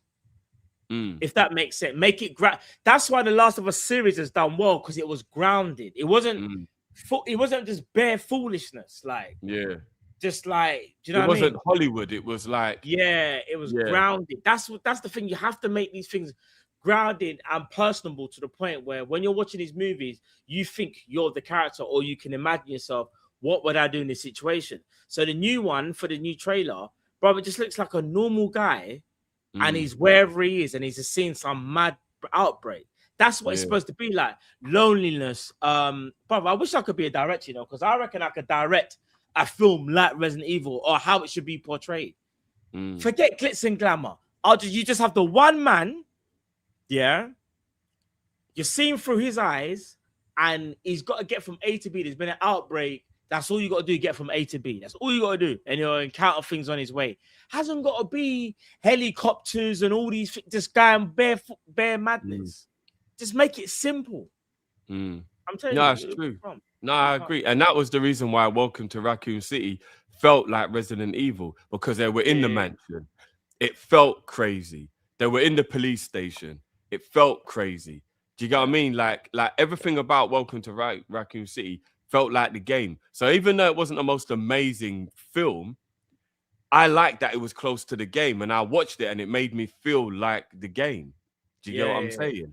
So, hey, do you know what? Silent Hill ain't a bad shout. I actually think the film of Silent Hill did a good job of portraying the game as well. I'm trying to remember I don't think I've seen the film of Silent Hill, you know. Have you not? It's actually the first one is that the first movie is actually pretty good, you know. I don't think so. Silent Hill 1, it's pretty good. It was actually pretty good, yeah. So I think, is it Frank Darabont directed it, I think, if I'm not mistaken. He's the one who did The Mist, Walking Dead. I'm sure it is, yeah. But no, it was good. I watched that one at the cinema. The first one, anyway. AJ says, they got her. Is that a gamer? I don't even know. I think it just means Hermano, like Hermano kind of thing, innit? That's like in Spanish, like if I got that right, Hermano. If I got that right, chat, I probably what, like big up man them or that something like that, brother kind of thing. Hermano, I guess him, friend, brother, whatever. Yeah, he goes, we got eyes on you in eFootball. I hear it, bro. So what I'm saying, bro. They got eyes on me now because they Oh, realize. it means brothers. Big up. Yeah, I see. I thought it was something like that. yeah, big up, AJ. They They've got got their eyes on you, bro. That's good, bro. I'm trying to get to top 1,000 in the UK, bro.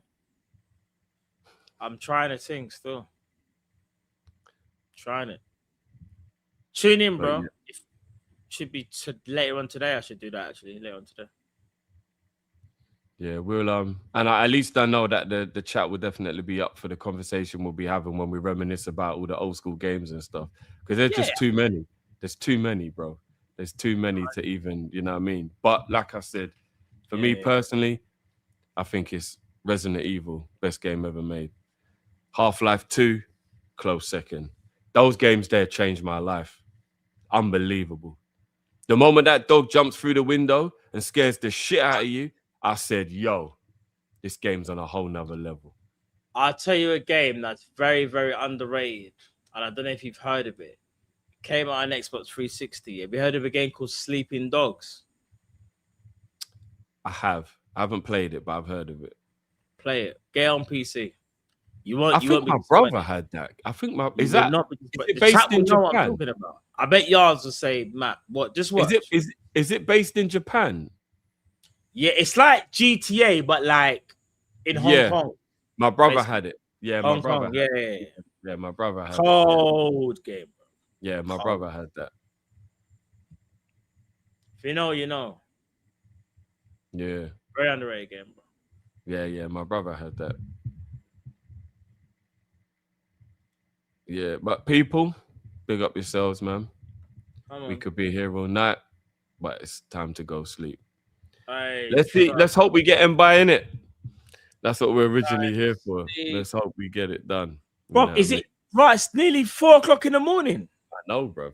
Yeah, trying to be real. Morning show might be slightly delayed still, but but if there's a bomber at like 8 o'clock, I'll have to do it. I'll be there in it. I'm just saying, give me some time. Give me some time. Yeah. Yeah, man. But people, it's been a pleasure. Big up your damn selves. Hold on. Have we got any more supers? No, we haven't. People, we out of here. Love as always. Smash that like button and we'll catch you in the flip. Peace. Make sure you like the video. Don't be like honest. 100%. Don't be a fraud like Slot, you know. I'm just saying. Faster likes. You heard it here first. Big up. We out.